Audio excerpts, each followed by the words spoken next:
DJKI Mengajar untuk para rookie hari kedua. Izin Bapak dan Ibu sehubungan dengan telah terpantau kurang lebih 126 peserta partisipan yang sudah bergabung di Zoom DJKI Mengajar. Kita akan segera memulai kegiatan training rookie pada hari ini, hari kedua, agar kita tidak membuang waktu lebih lama lagi, mengingat saat ini sudah pukul 9:09. Dan kami mohon kepada Bapak Ibu yang telah bergabung untuk dapat bersiap pada device-nya masing-masing, untuk dapat on camera, memastikan segala perangkatnya dapat berjalan dengan baik selama kegiatan training rookie hari ini berlangsung.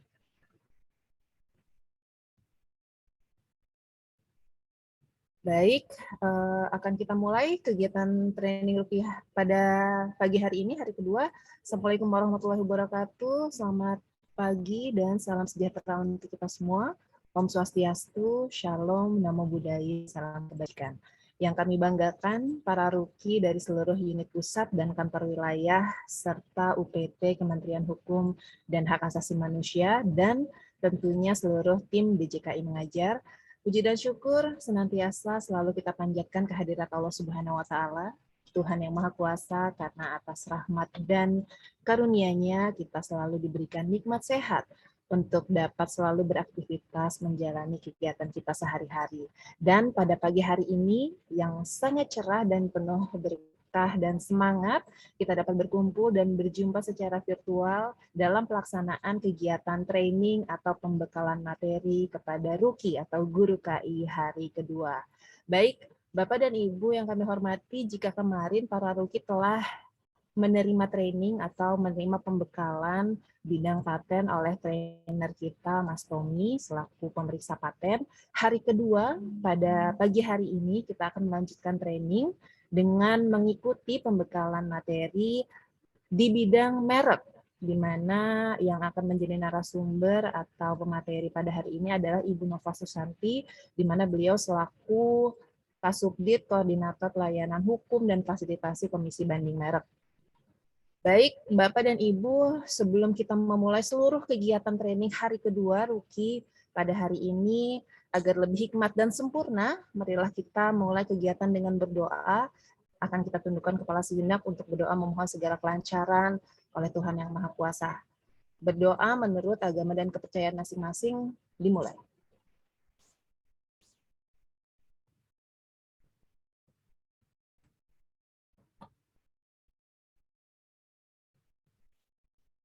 Berdoa selesai. Baik, Bapak dan Ibu telah terpantau bersama kita Ibu Nova Susanti, di mana beliau akan menjadi pemateri kita, dan untuk menyingkat waktu tidak berlama-lama karena waktu juga yang semakin siang, kita akan menyapa sejenak Ibu Nova. Selamat pagi. Selamat pagi, Assalamualaikum warahmatullahi Nova, apa kabar? Alhamdulillah. Udah siap nih ya, Uni Nova, Siap, untuk insyaallah. training Tapi mohon izin yang sangat kita banggakan hari ini, hari kedua. Semoga materinya nanti dapat diserap dengan baik dan juga pastinya kita percaya Uni Nova pasti akan memberikan materi yang sangat menarik dan interaktif untuk semua rookie. Baik, akan kami serahkan seluruh sesi training rookie hari kedua ini kepada Innova. Disilahkan. Izin sebentar saya share screen dulu.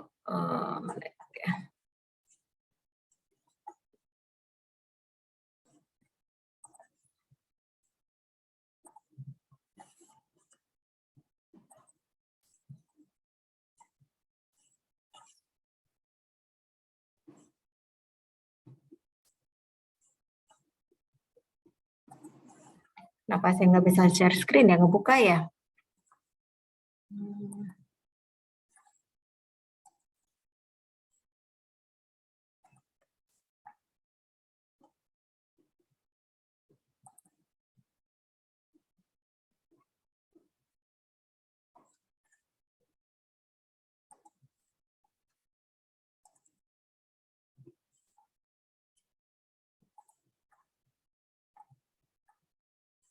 Oke. Mohon maaf, Bapak Ibu semua, mohon izin saya posisi sekarang sedang ada di Padang, ada dinas, dan mohon izin saya memakai makalah yang atau materi yang saya sampaikan di sini karena kurang lebih sama materinya. Mohon izin sebelumnya, Assalamualaikum warahmatullahi wabarakatuh. Selamat pagi, salam sejahtera buat kita semua. Mohon izin Bu Dir, Bu Nuning, mohon maaf. Saya mendapat tugas untuk memberikan materi di sini. Jadi malu sih sebenarnya ini sama Ibu Dir, sama Bu Nuning. Beliau sebenarnya orang yang sudah ahli di bidang merek. Jadi saya yang sebenarnya harusnya Bu Nuning nih di sini, bukan saya. Tapi karena tugas yang diberikan oleh Pak Dir, mohon izin ya Ibu, Bu Dir, untuk menyampaikan materi terkait dengan merek, di mana saya menyampaikan materi judulnya Sistem Perlindungan Merek dan Indikasi Geografis di Indonesia dan Perkembangannya.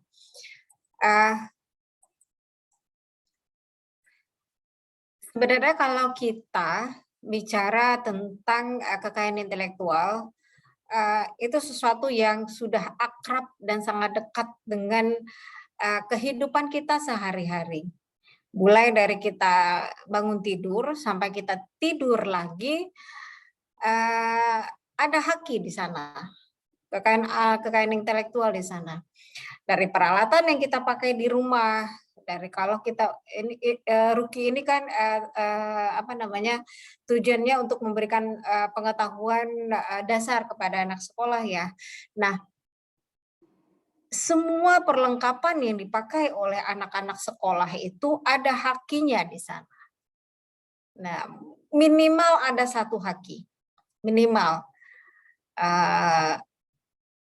ada merek lah di sana, gitu loh. Dari mulai sepatunya anak-anak itu, dari tasnya pasti ada mereknya di sana. Gitu. Kalau sepatu mungkin ada beberapa haki di sana, bisa ada patennya di sana, bisa ada desainnya di sana, bisa ada mereknya di sana. Kenapa sepatu saya bilang ada patennya di sana? Karena ada beberapa sepatu yang didesain ada sepatu khusus untuk pelari, pasti ada patennya di sana. Ada sepatu khusus untuk atlet basket. Ada sepatu khusus untuk pesepak bola. Nah, di situ ada patennya di sana dan pasti ada mereknya di sana. Gitu. Nah, kemudian karena tugas saya berbicara terkait dengan merek, maka saya fokus ke merek di sini. Nah, di sekolah, di peralatan sekolah kita, peralatan sekolah anak-anak kita itu pasti ada mereknya. Anak-anak kita sebenarnya sudah familiar dengan merek-merek ini. Anak-anak sekarang itu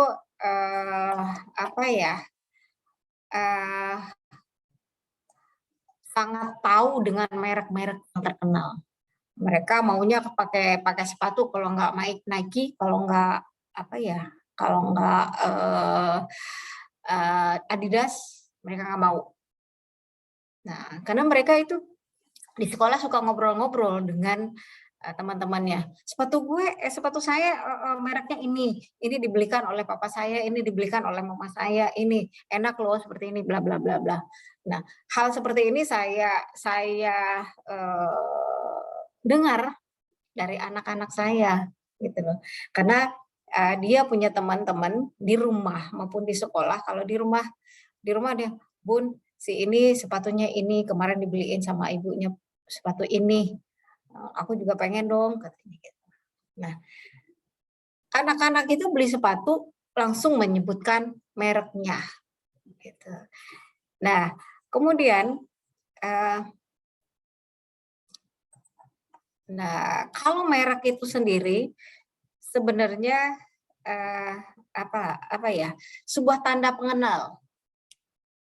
Tanda pengenal untuk membedakan barang atau jasa yang sejenis. Nah, di dalam merek itu paling tidak ada 3 unsur, yaitu ada unsur grafis, ada unsur membedakan barang atau jasa sejenis, kemudian ada unsur perdagangan di sana. Nah, tampilan secara grafis ini dapat berupa gambar. Nah, mungkin ini dia gambar itu. Ini gambar, kemudian logo, ini dia logo. Mungkin Bapak Ibu semua sudah familiar ya dengan logo yang ada di sini. Ini logo dia. Nah, ini logonya adalah logo Nike. Kemudian ada kata, ini dia kata. Kemudian ada nama, ini Pierre Cardin. Nah, ini nama. Huruf, ini F.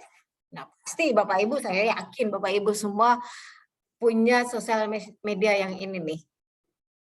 Nah, hampir anak kecil pun ada yang punya sosial media ini. Kemudian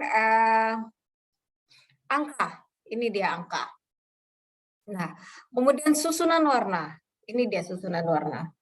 Kemudian 2 dan atau 3 dimensi, ini dia.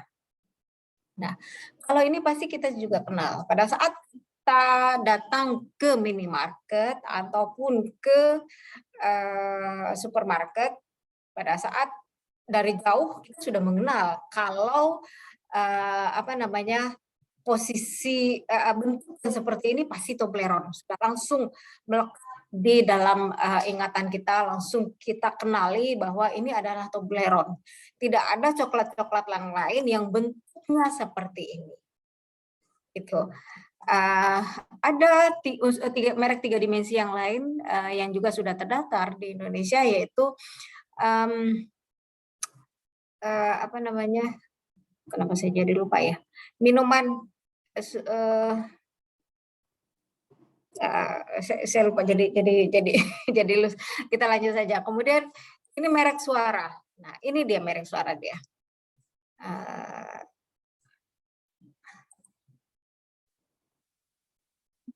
Nah, ini pasti Bapak Ibu semua kenal dengan suara seperti ini. Bapak Ibu juga sering mempergunakan aplikasi ini untuk berbelanja. Saya yakin Bapak Ibu semua seperti itu. Karena dengan aplikasi itu kita diberikan kemudahan dalam membeli suatu barang yang kita butuhkan. Saya pun seperti itu, gitu loh. Bahkan kadang lebih murah harganya saat kita membeli secara online daripada membeli langsung ke toko offline-nya. Itu pengalaman saya seperti itu. Nah, ini adalah merek hologram. Nah, ada ini kartu kredit. Kartu kredit punyanya bank di Jepang, dan dia ada mendaftarkan mereknya untuk hologramnya. Ada susunan warna berupa pelangi, bentuk pelangi seperti itu. Nah, kalau di Indonesia yang sudah terdaftar hologram, merek untuk hologram adalah Pegadaian. Pegadaian sudah mendaftarkan mereknya untuk unsur hologram. Nah, kemudian kombinasi dari semua unsur itu. Nah, ini dia.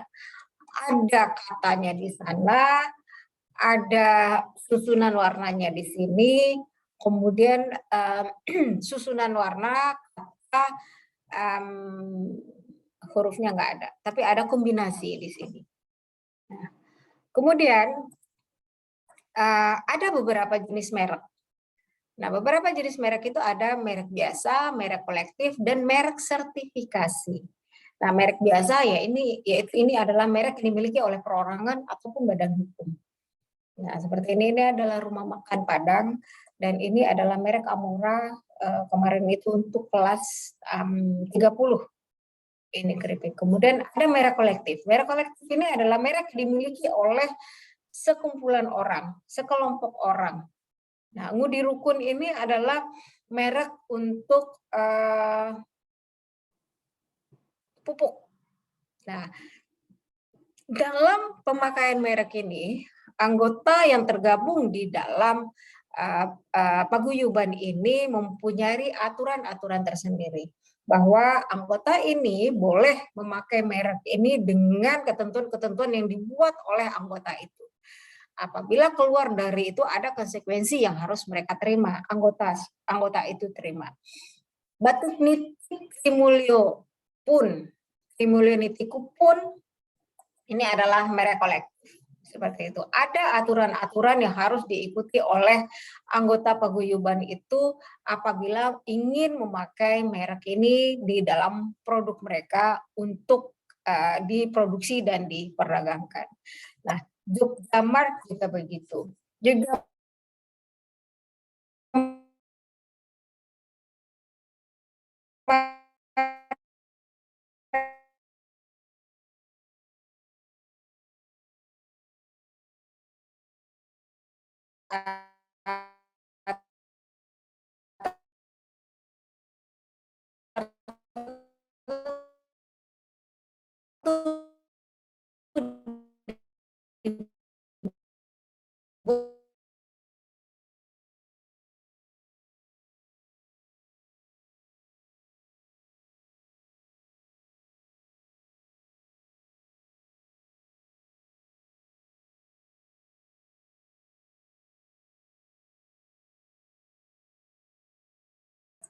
mohon maaf tadi, mohon maaf hilang plus ini sinyal. Nggak tahu nih kenapa. Siap, Bentar, saya ulang lagi.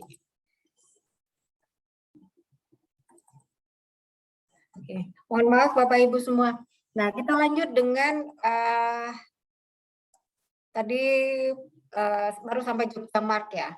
Nah, merek Jogja-Mart ini bisa dipakai apabila pihak yang ingin memakai ini memenuhi aturan-aturan sesuai dengan apa yang dibuat oleh pemilik merek. Dalam hal ini adalah pemerintah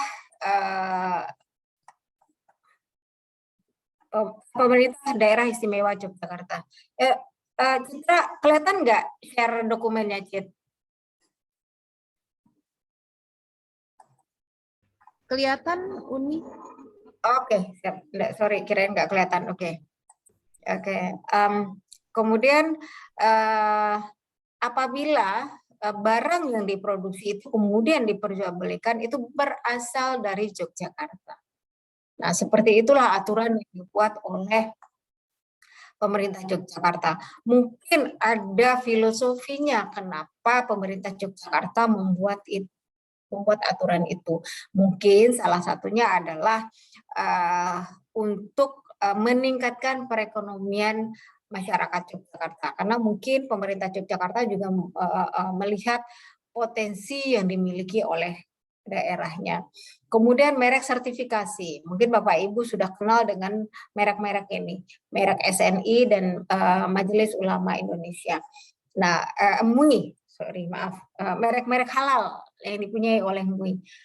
Sekarang halal ini, label halal ini di bawah Kementerian Agama, namun mereknya belum keluar. Sudah diajukan permohonan pendaftaran mereknya, cuma belum keluar, belum terdaftar, masih dalam proses pemeriksaan.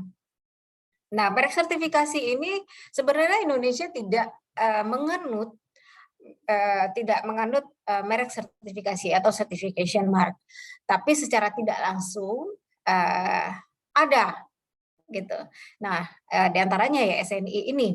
Nah, pihak ketiga dapat memakai atau menempelkan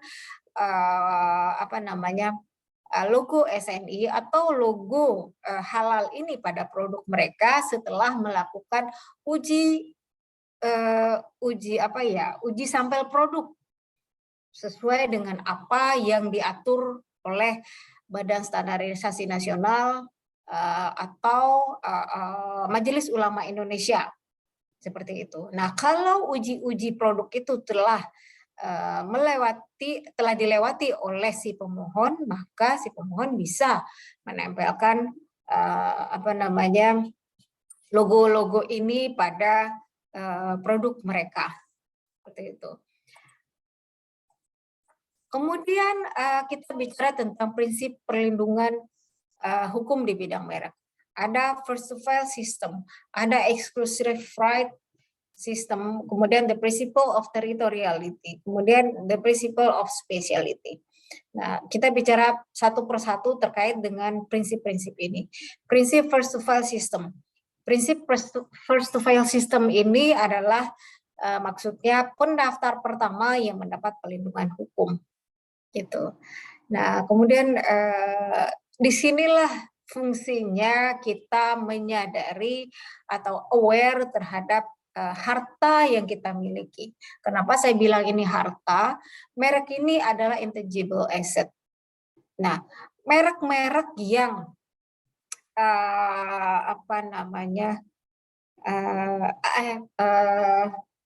perusahaan lah, kita bicara perusahaan yang sudah pilot pun mereknya masih laku mahal, gitu loh. Nah, jadi apabila kita ingin berusaha, karena merek ini kan dipakai untuk kegiatan produksi dan perdagangan untuk membedakan barang atau jasa sejenis. Artinya merek ini dipakai untuk kegiatan komersil. Nah, sebaiknya kalau kita berusaha, jangan coba-coba, oh saya usaha dulu deh, saya lihat dulu deh, usaha saya lancar apa enggak, barang yang saya jual laku apa enggak, atau saya buka restoran saya laku atau enggak, gitu loh. Sebaiknya daftarkan dulu saja, gitu loh. Kalau kita UKM, itu ada privilege tersendiri yang diberikan oleh pemerintah. Ada diskon harga pada saat mengajukan permohonan pendaftaran merek. Tentu ada syaratnya. Syaratnya adalah harus ada surat keterangan dari dinas terkait bahwa kegiatan usaha kita adalah kegiatan UKM. Nah, ada konsekuensinya pada saat kita tidak mendaftarkan merek, tapi kita telah memakainya. Nah, pada saat orang melihat, oh ini merek laku ya, barang ini laku ya di pasaran. Dan kemudian dia ngecek nih, karena setiap orang sekarang bebas bisa mengakses IPDKI melihat apakah merek ini sudah terdaftar atau belum. Nah, itu banyak terjadi. Dan baru-baru ini saya berhadapan dengan kasus seperti itu, gitu loh. Dia memakai merek itu sudah dari tahun 80, tapi sampai dia dilaporkan ke penyidik Polri, dia belum mendaftarkan merek itu. Nah, disitulah alfanya dia, katanya gitu. Nah, orang yang mendaftarkan mereknya ini tahu, dan dia mengambil kesempatan di sana. Karena kita tidak menganut first to use sistem, ya sudah, yang menang adalah, dalam tanda petik, yang menang adalah yang pemilik merek terdaftar. Nah, pemilik merek terdaftar ini melihat barang yang dijual ini kopi. Barang yang dijual ini laku di pasaran. Nah, kemudian dia juga mencoba nih menjual barang itu. Tapi pangsa pasarnya kopi ini sudah sudah jelas. Pembeli dari kopi ini atau pedagang-pedagang pengecer yang biasa menerima kopi dari pemilik atau perusahaan yang produksi kopi ini maunya hanya menerima kopi yang diproduksi oleh orang yang dilaporkan oleh si pemilik merek terdaftar ini. Nah, karena dia merasa dalam tanda petik kalau bahasa umumnya di atas angin lah ya, karena dia sudah mendapat perlindungan hukum dan dia sudah mendapat hak eksklusif, maka dia menempuh upaya hukum, melapor ke penyidik Polri, gitulah. Nah, dari first to file system kita pindah lanjut ke exclusive right. Nah, salah satu wujud dari exclusive right ini adalah melarang orang untuk memakai merek tersebut. Nah, cara melarangnya ini yaitu bisa langsung melarang orang tersebut memakai mereknya, atau dengan melakukan upaya hukum dengan melapor ke penyidik Polri atau melakukan gugatan ganti rugi ke pengadilan. Gitu. Nah, exclusive right ini adalah hak untuk memakai merek itu sendiri dalam kegiatan produksi dan atau perdagangan atau memberi izin kepada pihak lain untuk menggunakannya. Nah, itulah hak-hak yang dimiliki atas suatu merek yang sudah terdaftar. Gitu. Kemudian the principle of territoriality. The principle of territoriality ini maksudnya adalah merek itu mendapat perlindungan hukum di mana dia didaftarkan. Nah, kalau dia didaftarkan di Indonesia, ya pelindungan hukumnya hanya untuk wilayah Indonesia sesuai dengan aturan hukum yang berlaku di Indonesia. Kemudian apabila barang tersebut ingin dijual ke luar negeri, contoh misalnya kita mau menjual barangnya ke Malaysia ataupun ke Singapura, sebaiknya juga didaftarkan di negara tujuan tersebut, itu agar mendapat pelindungan hukum. Gitu. Jangan sampai berpikiran, oh merek saya sudah terdaftar nih. Nah, itu juga sering saya alami gitu loh. Ada pemilik merek luar negeri, oh merek saya sudah terdaftar di Korea. Tapi di sini ada orang yang memakai merek ini. Di sini saya bisa nggak melakukan upaya hukum? Ya tidak bisa. Aturan hukum Korea tidak bisa berlaku di Indonesia. Hukum tidak berlaku lintas negara. Seperti itu. Gitu. Nah, kalau dia ingin melakukan upaya hukum di Indonesia, ya dia harus mendaftarkan mereknya di Indonesia. Seperti merek Nike itu tadi. Nike itu terdaftar di Indonesia, pemilik mereknya adalah Amerika. Begitupun Adidas. Nah, pemilik merek yang di luar negeri itu banyak terdaftar di Indonesia. Seperti Adidas, seperti Nike, Apple, Samsung. Dia mendaftarkan mereknya di Indonesia agar mendapat exclusive right itu tadi, agar dia aman berusaha, agar dia mendapatkan keuntungan-keuntungan lain misalnya seperti itu. Nah, dari exclusive right ini juga banyak keuntungan yang kita dapatkan. Nah, karena kita dapat memberikan izin kepada pihak lain untuk menggunakan. Nah, izinnya itu tentu tidak mungkin ya, tapi kalau namanya bisnis pasti ada urusan hubungannya dengan uang. Nah, pada saat orang lain ingin memakai merek kita pasti ada fee yang akan kita terima. Nah, contohlah tadi saya ada ini rumah makan sederhana. Pasti Bapak Ibu kenal, sangat familiar dengan rumah makan ini.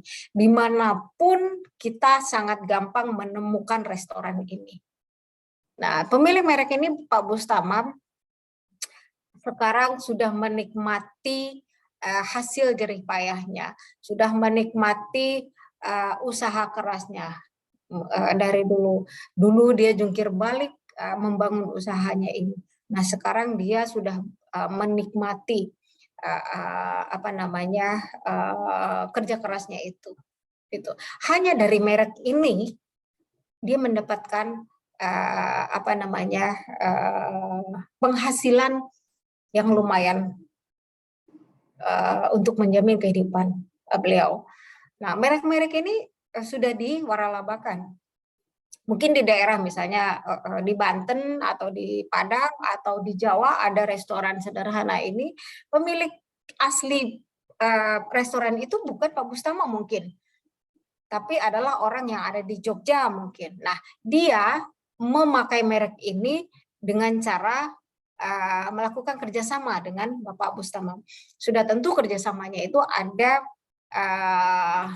keuntungan yang diperoleh oleh pemilik merek itu. Nah, kalau saya tidak salah ya,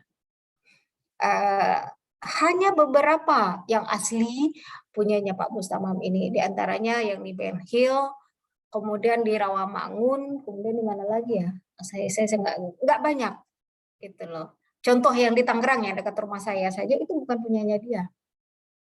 Nah, saudaranya atau orang yang bekerja sama dengan dia membuka restoran itu dengan memakai merek ini, gitu. Nah, kemudian the principle of specialty. Nah, the principle of specialty ini adalah merek itu mendapat pelindungan hukum hanya untuk jenis barang atau jasa sebagaimana yang terdapat di sertifikat itu.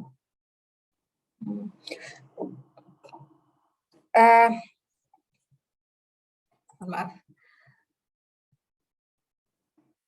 Belum tentu permohonan pendaftaran merek yang kita ajukan dengan taruhlah ada 10 atau 11 jenis barang, semua jenis barangnya itu akan bisa terdaftar. Belum tentu. Mungkin hanya sebagian bisa didaftar. Karena merek itu bisa terdaftar atas nama pihak yang sama untuk barang atau jasa yang berbeda. Gitu. Bisa jadi dia kelasnya sama, tapi jenis barangnya berbeda. Nah, mereknya sama nih, pemiliknya berbeda, kelasnya sama.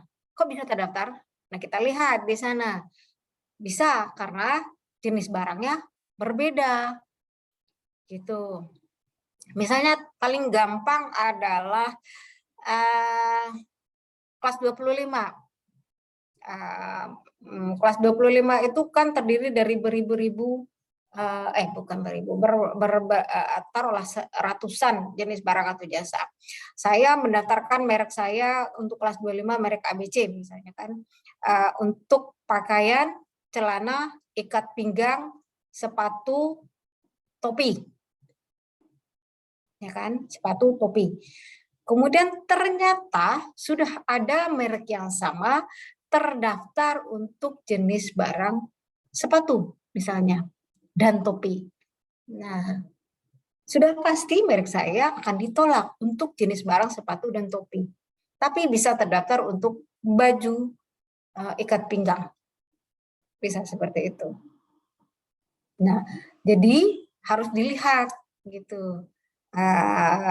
Jangan langsung beranggapan pada saat kita mengajukan permohonan pendaftaran merek itu langsung terdaftar untuk semua jenis barang yang kita ajukan. Belum tentu. Memang pelindungan hukumnya dihitung dari sejak tanggal pengajuan permohonan. Tapi pelindungan itu didapat kapan? Nah, pelindungan itu didapat setelah merek itu terdaftar. Saya pernah dimarah-marahin.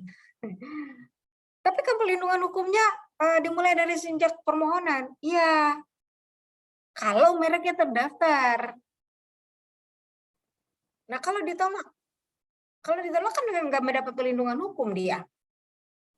Nah, upaya hukum pun baru dapat dilakukan semenjak dari mereknya terdaftar. Semenjak dari hak eksklusifnya itu didapat. Nah, mohon dilihat lagi pasal 1 angka 5 yunto pasal 3 Undang-Undang Nomor 20 tahun 2016 tentang merek dan indikasi geografis. Nah, terkait ini juga banyak pengalaman saya nih. Ada baru-baru ini ada yang datang marah-marah juga ke saya gitu loh. Dia minta didaftarkan mereknya. Padahal mereknya sudah melalui proses perpanjangan. Artinya sudah terdaftar lebih dari 10 tahun gitu kan. Nah, saya nggak tahu apakah dia tidak melihat atau hanya dia seperti tadi dia beranggapan bahwa dia mengajukan permohonan pendaftarannya untuk jenis barang kosmetik dan segala macamnya. Dia berpikir langsung terdaftar dengan keluarnya sertifikat. Dia tidak melihat jenis barang yang bisa didaftar. Ternyata jenis barangnya untuk kosmetik itu ditolak. Karena merek yang sama untuk jenis barang kosmetik sudah ada yang terdaftar terlebih dahulu. Gitu. Dia marah-marah ke saya, dia minta didaftarkan. Ya nggak bisa. Karena sudah ada hal-hal orang lain yang terdaftar dan dia bawa bukti-bukti banyak. Oh, ini loh izin usaha saya, ini dari Dinas Perindustrian, ini dari ini. Merek ini adalah pemberian hak, bukan pemberian izin. Izin yang diperoleh dari perindustrian atau izin dari perdagangan itu izin usaha mungkin. Berbeda dengan merek. Nah, merek ini pelindungan hukum untuk tanda yang melekat pada barang atau jasa yang diproduksi dan diperdagangkan. Nah, kalau ingin memperdagangkan barang itu mungkin perlu izin usaha. Izin usaha untuk apa? Untuk tempat berusaha. Kalau saya tidak salah, mohon koreksi saya nanti kalau apa yang saya sampaikan ini salah. Gitu. Nah, jadi harus dilihat lagi mereknya itu terdaftar untuk apa. Gitu. Sebatas jenis barang apa saja. Nah, kemudian ini adalah manfaat-manfaat dari terdaftarnya suatu merek. Kita mendapat pelindungan hukum. identitas, adanya jaminan identitas, jaminan kualitas. Kemudian aset tak berwujud seperti yang saya sampaikan tadi. Nah, pelindungan hukum ini maksudnya apa? Maksudnya adalah agar dalam berusaha kita merasa aman. Nah, agar kita tidak diganggu lagi oleh orang lain. Nah, seperti tadi, kalau kita tidak mendaftarkan merek itu, ternyata ada orang lain yang mendaftarkan dan mengambil keuntungan dari kealfaan kita itu tadi, ya konsekuensinya kita yang rugi. Kita dilaporkan ke penyidik Polri ataupun kita digugat ganti rugi ke pengadilan, gitu loh. Sementara kita udah berusaha lama nih. Nah, bisa sih kita melakukan perlawanan, tapi itu kan membutuhkan biaya, membutuhkan energi, menghabiskan waktu yang banyak. Bisa. Contoh yang saya berikan tadi, sekarang mereknya berperkara di Pengadilan Niaga Medan setelah dia dilaporkan ke polisi oleh pemilik merek terdaftar. Seperti itu. Nah, kemudian jaminan kualitas dan identitas. Nah, pada saat kita membeli satu barang, seperti tadi cerita anak saya, Bun, si ini temanku beliin sepatu merek ini. Kalau ini saya nggak mau karena sepatu itu enak dipakai. Nah, tanda itu identitas dan jaminan kualitas. Pada saat kita membeli satu barang, taruhlah sepatu. Kita maunya sepatu itu yang mereknya Adidas atau Nike. Karena kualitasnya bagus. Pada saat kita pakai, kaki kita enak. Pada saat kita berjalan, enak dipakai. Kaki kita tidak sakit atau tidak capek. Seperti itu. Nah, itulah jaminannya. Atau kita membeli jeans misalnya. Jeans itu yang terkenal orang, saya mau beli Levi's. Padahal Levi's itu adalah merek. Jadi diasumsikan langsung pemikiran ini jeans itu adalah Levi's. Padahal Levi's itu adalah merek. Jadi sebegitu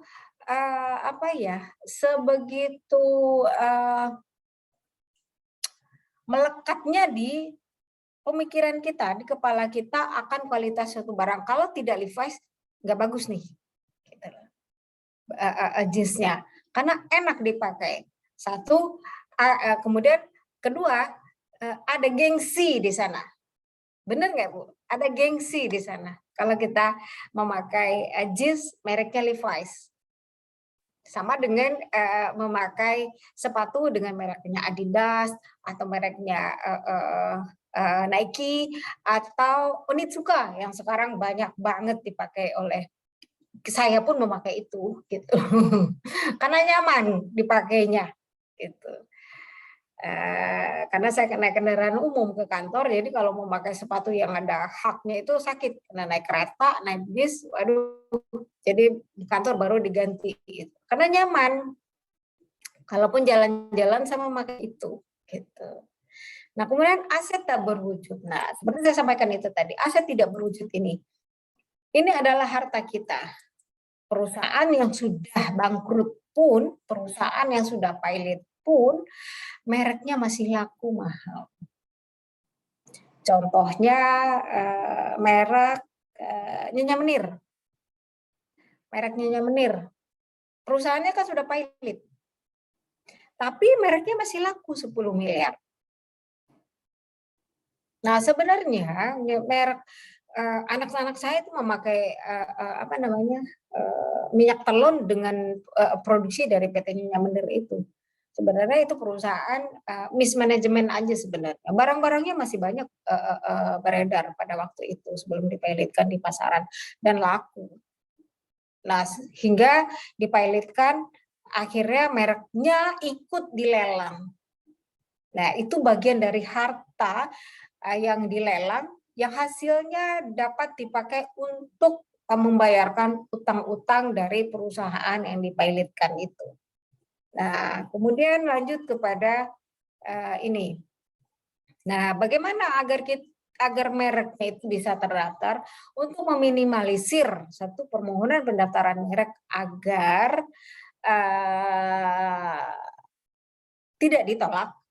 Nah, kita harus bukan harus sih, ini saran sih. Sebaiknya cek dulu di IPDKI. Ini dia, PDKI ini. Nah, apakah merek ini sudah terdaftar terlebih dahulu atau belum? Sudah punya orang atau belum? Karena lumayan PNBP-nya. Kalau pemohonnya itu umum, maka PNBP-nya adalah 1.800.000. Itu yang diajukan secara online. Kalau UKM itu biayanya 500.000, tapi harus dilengkapi dengan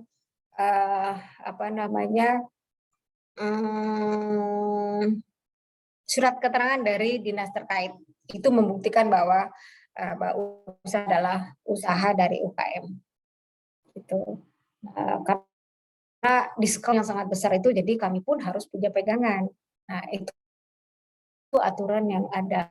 Dan kemudian ini adalah proses dari pendaftaran merek. Ada pengajuan permohonan, kemudian dilakukan pemeriksaan formalitas yang lamanya 15 hari. Ini semua harus dilewati, tidak boleh tidak. Terutama ini, pengumuman yang lamanya 2 bulan. Pengumuman yang 2 bulan ini adalah dari publik. Nah, publik bisa melihat apakah merek ini sama atau tidak dengan punyanya dia. Dia bisa mengajukan keberatan pada saat merek itu sedang diumumkan. Kemudian selesai masa pengumuman 2 bulan, dilakukan pemeriksaan substantif yang lamanya 150 hari kalau kita bicara kepada Undang-Undang Nomor 20. Tapi kalau bicara Undang-Undang 11 tahun 2020, Undang-Undang Cipta Kerja, pemeriksaannya itu adalah 3 bulan. Gitu. Tapi agak susah kita mempraktekkannya karena ada prioritas di sana dari suatu merek. Kita menunggu itu, sementara hak prioritas itu lamanya adalah 6 bulan. Dan kalau diperiksa pada saat pemeriksaan substantif sudah diputus daftar sertifikat seperti itu.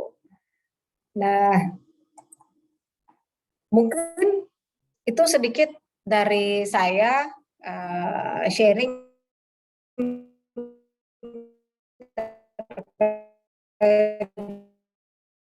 dengan tanya jawab. Demikian, mohon maaf sebelumnya kalau ada kata-kata yang salah, penyampaian yang keliru, mohon maaf. Assalamualaikum warahmatullahi wabarakatuh. Saya kembalikan pada Citra Zoom ini. Terima kasih, Citra. Ya, baik Bu Nova. Baik, para Ruki, berikut telah kita simak bersama, telah kita ikuti bersama paparan materi, pembekalan materi dari narasumber kita hari ini, yaitu Ibu Nova. Dan selanjutnya kami akan memberikan kesempatan kepada para Ruki yang hendak bertanya. Terpantau sudah 1 orang yang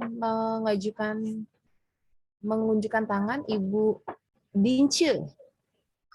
Vincil, sudah ada 1 Ninova yang tunjuk tangan, dan selanjutnya kami silakan kepada ruki-ruki lainnya yang hendak bertanya dapat raisen juga atau dapat meninggalkan pertanyaan pada kolom chat. Izin Ninova, terpantau sudah ada 2 orang, tambah 1 lagi. Mungkin kita akan utamakan yang raisen dulu ya, Bu Nova.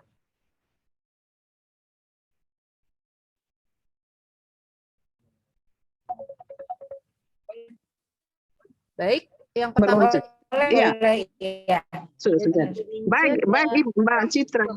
Baik, silakan. Bu Dince, menyampaikan kabar. Baik nih, kami lagi di Jakarta juga, lagi koordinasi sementara menuju ke kementerian. Baik Mbak, saya ini ada 3 pertanyaan. Yang pertama terkait dengan hak absolut seperti yang relatif yang tercantum dalam pasal 21 yang merek yang tidak dapat didaftar. Pasal 21 Undang-Undang merek. Halo? Halo? Baik, Ibu Dince, silakan dilanjutkan, Bu. Terdengar jelas. Terkait dengan persamaan pada pokok atau pada keseluruhan. Kami ini menjadi ambigu karena ada relativismenya ini. Karena pernah ada satu merek, sebuah yayasan yang sudah didaftar oleh pihak lain menjadi disomasi, terus dia daftar, dia tambah kata untuk pembeda, tapi tetap menggunakan ada persamaan pada pokok. Terus ditolak, tapi ternyata sudah diterima. Mungkin itu terkait dengan healing yang dilakukan mungkin, sehingga diterima, tapi menjadi kebingungan bagi kami, kok sudah ditolak bisa diterima lagi. Mungkin bisa dijelaskan ada tips dan triknya bagaimana sehingga yang persamaan pada pokok ada pada keseluruhan itu dengan menambahkan kata tertentu bisa diterima. Yang kedua, terkait dengan teknis pendaftaran, selama ini kami kan sosialisasi kepada UMKM itu, kalau mereka mengambil lebih dari satu kelas, berarti surat permohonan untuk rekomendasi terkait dengan izin dari lembaga leading sektor, misalnya Perindak yang membidangi UMKM, cukup cuma satu, tapi kami selama ini kami bikin 3, ternyata disuruh 1. Yang benar yang mana, Mbak? Dan terkait juga dengan saya kan diminta jadi ahli, ada laporan, ada gugatan, pengaduan terkait dengan penggunaan merek oleh pihak tertentu, dan saya sudah menyampaikan kesaksiannya. Mungkin ada tipsnya bagaimana ketika nanti di pengadilan atau mungkin kami nanti diminta dalam saat mediasi, bagaimana saya menghadapinya. Terima kasih Mbak Citra, saya kembalikan. Baik, terima kasih Ibu Dince. Mungkin untuk efisiensi waktu kita langsung Q&A, tanya jawab aja langsung ya, Bu Nova. Pertanyaannya langsung dijawab apa yang sudah ditanyakan oleh Ibu Dince. Ada 3 pertanyaan yang sudah disampaikan oleh Ibu Dince. Halo Uni Nova. Bu Nova, apakah masih bergabung?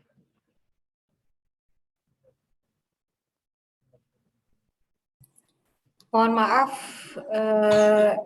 internet di hotel saya kurang stabil, jadi keluar-keluar. Baik, Bu Nova, jadi ada 3 tadi, pertanyaan dari Ibu Dince. Mungkin bisa langsung dijawab sebelum kita beralih ke pertanyaan selanjutnya.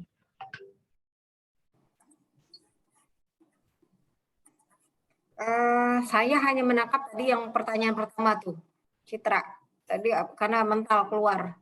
Jadi pertanyaan pertama dulu ya, terkait dengan persamaan pada pokoknya itu tadi yang sehubungan dengan yayasan yang didaftarkan oleh 2 pihak yang berbeda, mungkin melalui proses hearing. Oke, mungkin iya, Bu. Jadi saya tidak bisa menjawabnya secara pasti, tapi secara umum mungkin pada saat di pemeriksaan pemeriksaan substantif pertama, mungkin itu diusul tolak. Kemudian dia hearing, ya kan? Nah, di hearing mungkin dia menyampaikan alasan-alasan. Mungkin juga dia mendapat persetujuan dari pemilik merek terdaftar terlebih dahulu. Nah, ada yang namanya letter of consent.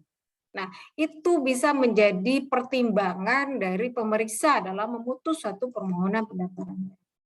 Letter of consent itu bahwa si pemilik merek terdaftar yang terlebih dahulu memberikan izin kepada pemohon ini untuk tetap mendaftarkan mereknya dia. Seperti itu. Nah, itu mungkin Bu ya. Jadi saya harus melihat dulu nih kasusnya seperti apa, mereknya apa juga harus dilihat dulu. Nah, mungkin secara umum saya jawabnya seperti itu. Mungkin ada pertimbangan itu karena ada letter of consent itu tadi. Pertanyaan kedua apa? Pertanyaan yang kedua terkait dengan UMKM, kan harus ada rekomendasi dari leading sektor, misalnya Perindak atau koperasi UMKM. Nah, ketika seorang pelaku UMKM itu mengambil lebih dari satu kelas, selama ini kami sarankan agar setiap paket, dia satu kelas, satu paket disuruh rekomendasinya.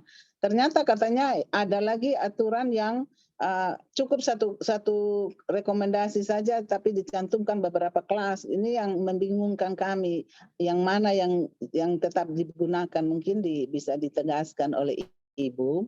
Yang yang ketiga terkait dengan saya jadi saksi ahli untuk penggunaan merek oleh pihak lain secara tidak sah. mungkin bagaimana caranya, karena ini kan baru pertama kali loh Bu. Siapa tahu nanti saya masuk di pengadilan, ini ya namanya orang baru pertama, mungkin Ibu bisa kasih triknya sesuai pengalaman Ibu menjadi ahli. Iya, iya. Siap. Itu Oke, pertanyaan baik. saya. Makasih Ibu. Ya, yang kedua ya terkait dengan keterangan itu tadi. Nah, keterangan itu saya harus komunikasi lagi nih dengan Pak Direktur karena kan Iya. ada kebijakan lagi. Kalau dulu yang sepengetahuan saya, iya, satu merek satu rekomendasi, Satu satu kelas. permohonan satu, ya, Ya. satu kelas satu rekomendasi gitu lah kan. Nah, kalau ada ini baru lagi, saya belum update nih Ibu. Nanti Iya. saya komunikasi lagi. Mumpung Ibu ada di Jakarta, mungkin bisa ketemu dengan Pak Adel atau dengan Pak Direktur nanti Iya. terkait dengan rekomendasi itu tadi. Kemarin sekilas memang Pak Dir sempat berbicara terkait dengan rekomendasi sehubungan dengan merek-merek OKM itu tadi. Ya, Iya. cuman kita belum bicara banyak apa namanya terkait surat keterangan itu lagi.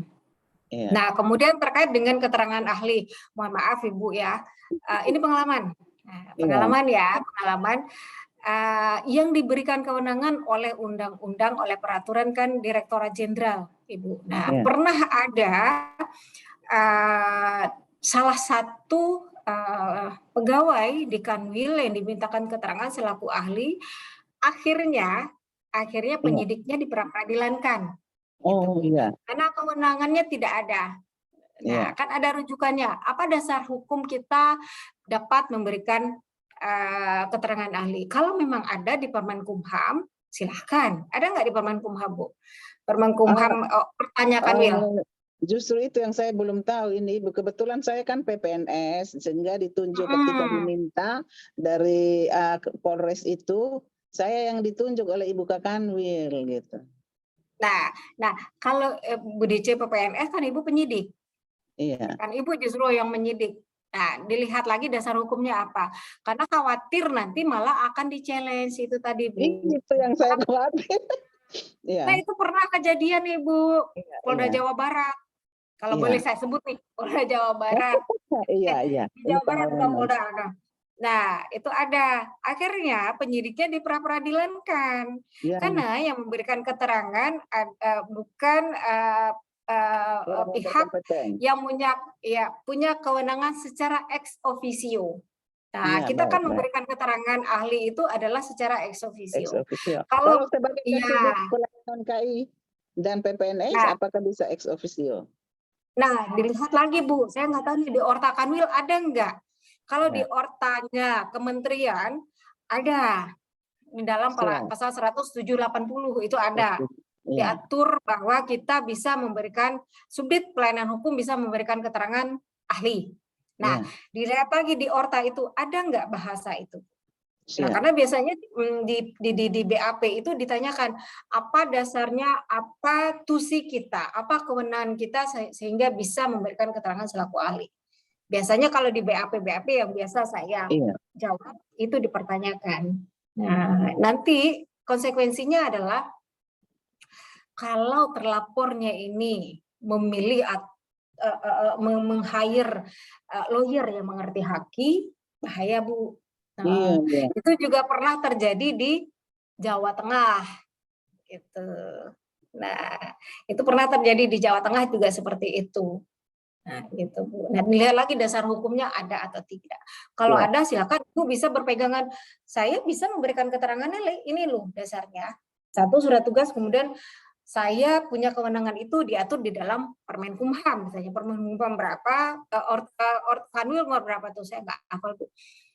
Di pasal berapa mengatur terkait dengan subdikai, ada nggak kewenangan itu? Itu. Siap. Itu ya, Bu. Saya tanya Ibu, terima kasih sekali untuk informasi dan akses yang diberikan. Terima kasih, sehat selalu Ibu. Siap, Ibu, terima kasih. Baik, terima kasih Bu Dince. Selanjutnya ada Bang Ucup yang sudah raise hand. Kita lanjut aja ya, Bu Nova, biar terus. Sebelum kita beralih ke Bang Ucup, izin Bapak Ibu mengingatkan karena tadi kita memulai Q&A di pukul 9 jam 10:10, 9.50, di mana Q&A kali ini akan berjalan kurang lebih diberikan waktu 60 menit kepada para ruki untuk dapat berdiskusi, mengajukan pertanyaan kepada narasumber, maka Q&A kita pada hari kedua ini akan berakhir kurang lebih di pukul 10.50. Tapi nanti fleksibel saja, kita akan lihat sikon jika memang cukup banyak animo pertanyaan, maksimal jam 11 akan kita batasi untuk sesi Q&A. Selanjutnya, kita akan memberikan kesempatan kepada Bang Ucup yang sudah raise hand untuk mengajukan pertanyaannya.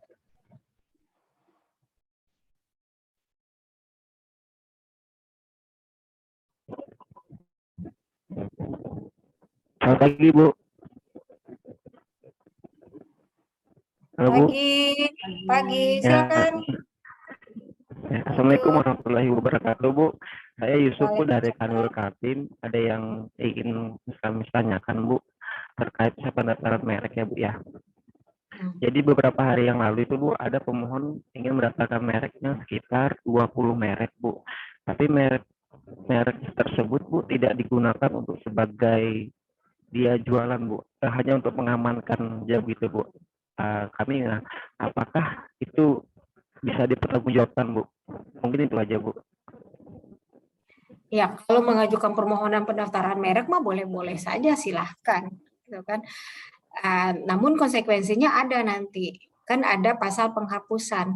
Nah, kalau merek itu tidak dipakai 3 tahun berturut-turut dari semenjak tanggal terdaftar atau dari semenjak tanggal terakhir produksi, maka pihak ketiga dapat menggugat penghapusan. Itu seperti itu. Silakan saja, boleh-boleh saja. Kalau mau terima ya terima saja. Itu itu kewajiban kita dan kewenangan kita menerima. Kita tidak boleh menolak permohonan masyarakat yang izin mengajukan permohonan pendaftaran merek. Ya silahkan saja. Cuman sampaikan saja konsekuensinya seperti ini. Kalau tidak dipakai bisa dihapuskan seperti itu. Izin, Bu, untuk pihak ketiga itu siapa ya, Bu, ya? Apakah misal Bang Izin, Ucup Bu, bisa lebih jelas mungkin suaranya? ya, halo, Bu. Yang untuk pihak ketiga itu siapa ya, Bu, ya? Apakah pemohon yang baru ataukah Iya, orang yang bagaimana, Bu? berkepentingan. Ya, orang yang berkepentingan terhadap merek itu. Dia ingin berusaha dengan memakai merek itu, tapi ternyata merek itu sudah terdaftar terlebih dahulu atas nama pihak lain. Tapi dia melihat merek itu tidak dipakai dalam kegiatan produksi dan perdagangan. Nah, dia bisa menggugat penghapusan ke pengadilan niaga. Tentu dengan bukti-bukti yang harus disampaikan untuk menguatkan gugatannya dia itu. Gitu. Oh, oke, siap. Terima kasih, Bu. Kalau mau terima, Terima kasih, Bu. Ya, baik. Terima kasih ya, Bu. Ya, sama-sama. Assalamualaikum, Bu. Waalaikumsalam. Baik, Bu Nova, selanjutnya kita akan beralih ke penanya selanjutnya, yaitu Angjaya dari Kanwil Gorontalo ya, Bang? Silakan. Ya, Assalamualaikum warahmatullahi wabarakatuh. Waalaikumsalam. Yang terhormat materi dan serta jajarannya, yang saya ingin tanyakan, Bu, seperti Bu bilang tadi, kan banyak merek-merek yang sudah terkenal ya, ada Nike, ada Adidas, dan lain-lain. Kira-kira gimana nih kita mau kasih pemahaman ke anak-anak sekolah ya tentunya, tentang merek-merek ini, karena pada dasarnya walaupun sudah diatur dalam undang-undang tentang pidana merek, memalsukan merek, ini kan banyak berkeliaran, bahkan saya rasa bukan cuma di Gorontalo saja, banyak merek-merek yang sudah high class sudah ini dipalsukan, Bu, mulai dari sepatu, ada kaos juga dan lain-lain. Jadi kira-kira gimana, Bu, kita mau menjelaskan kepada mereka nih ini tentang merek-merek yang pada dasarnya asli tapi palsu ini, Bu. Mungkin itu saja, Bu, yang saya ingin tanyakan. Terima kasih. Assalamualaikum warahmatullahi wabarakatuh. Waalaikumsalam warahmatullahi wabarakatuh. Baik, mungkin saya luruskan ya, merek itu nggak ada yang palsu. Kita bahasanya di dalam undang-undang itu tidak ada merek palsu, tapi pemakai merek secara tanpa hak. Itu bisa jadi barangnya asli, tapi dipakai secara tanpa hak mereknya. Nah, perlu diberikan pemahaman kepada anak-anak bahwa sebaiknya memakai atau membeli barang yang asli, karena kalau kita konsumen sih sebenarnya kita korban ya, Kita korban sebenarnya. Sebenarnya dalam tanda petik.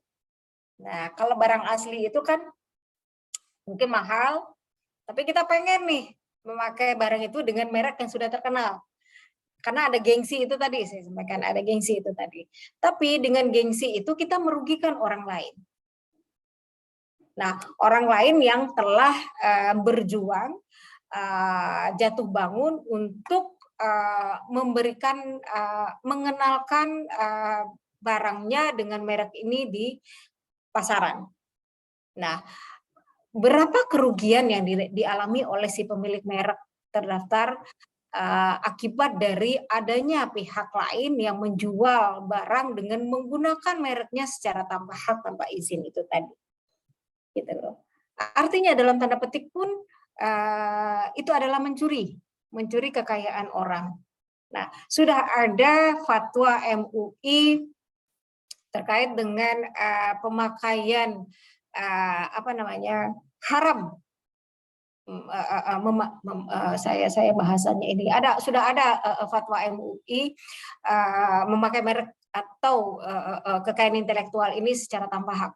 Itu haram karena sama kita dengan mencuri kekayaan orang lain untuk kepentingan kita, gitu loh. Nah, itu yang harus diberikan pemahaman mungkin kepada anak-anak kita. Jangan sampai label pencuri itu melekat ke kita dengan kita memakai barang-barang yang ya oke lah bahasanya barang-barang palsu dengan menggunakan merek-merek orang lain yang sudah terkenal itu tadi. Membuat merek itu terkenal kan tidak gampang. Harus jatuh bangun. Berapa tahun dia harus mempromosikan merek itu agar dikenal oleh masyarakat. Berapa banyak biaya yang harus dikeluarkannya agar merek itu bisa terkenal. Seperti itu. Berapa banyak tenaga yang harus dicurahkan untuk membesarkan merek itu.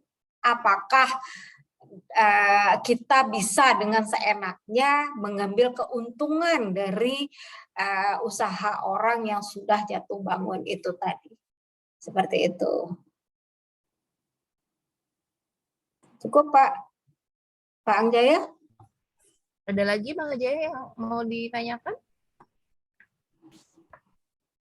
Masih di mute nih sepertinya.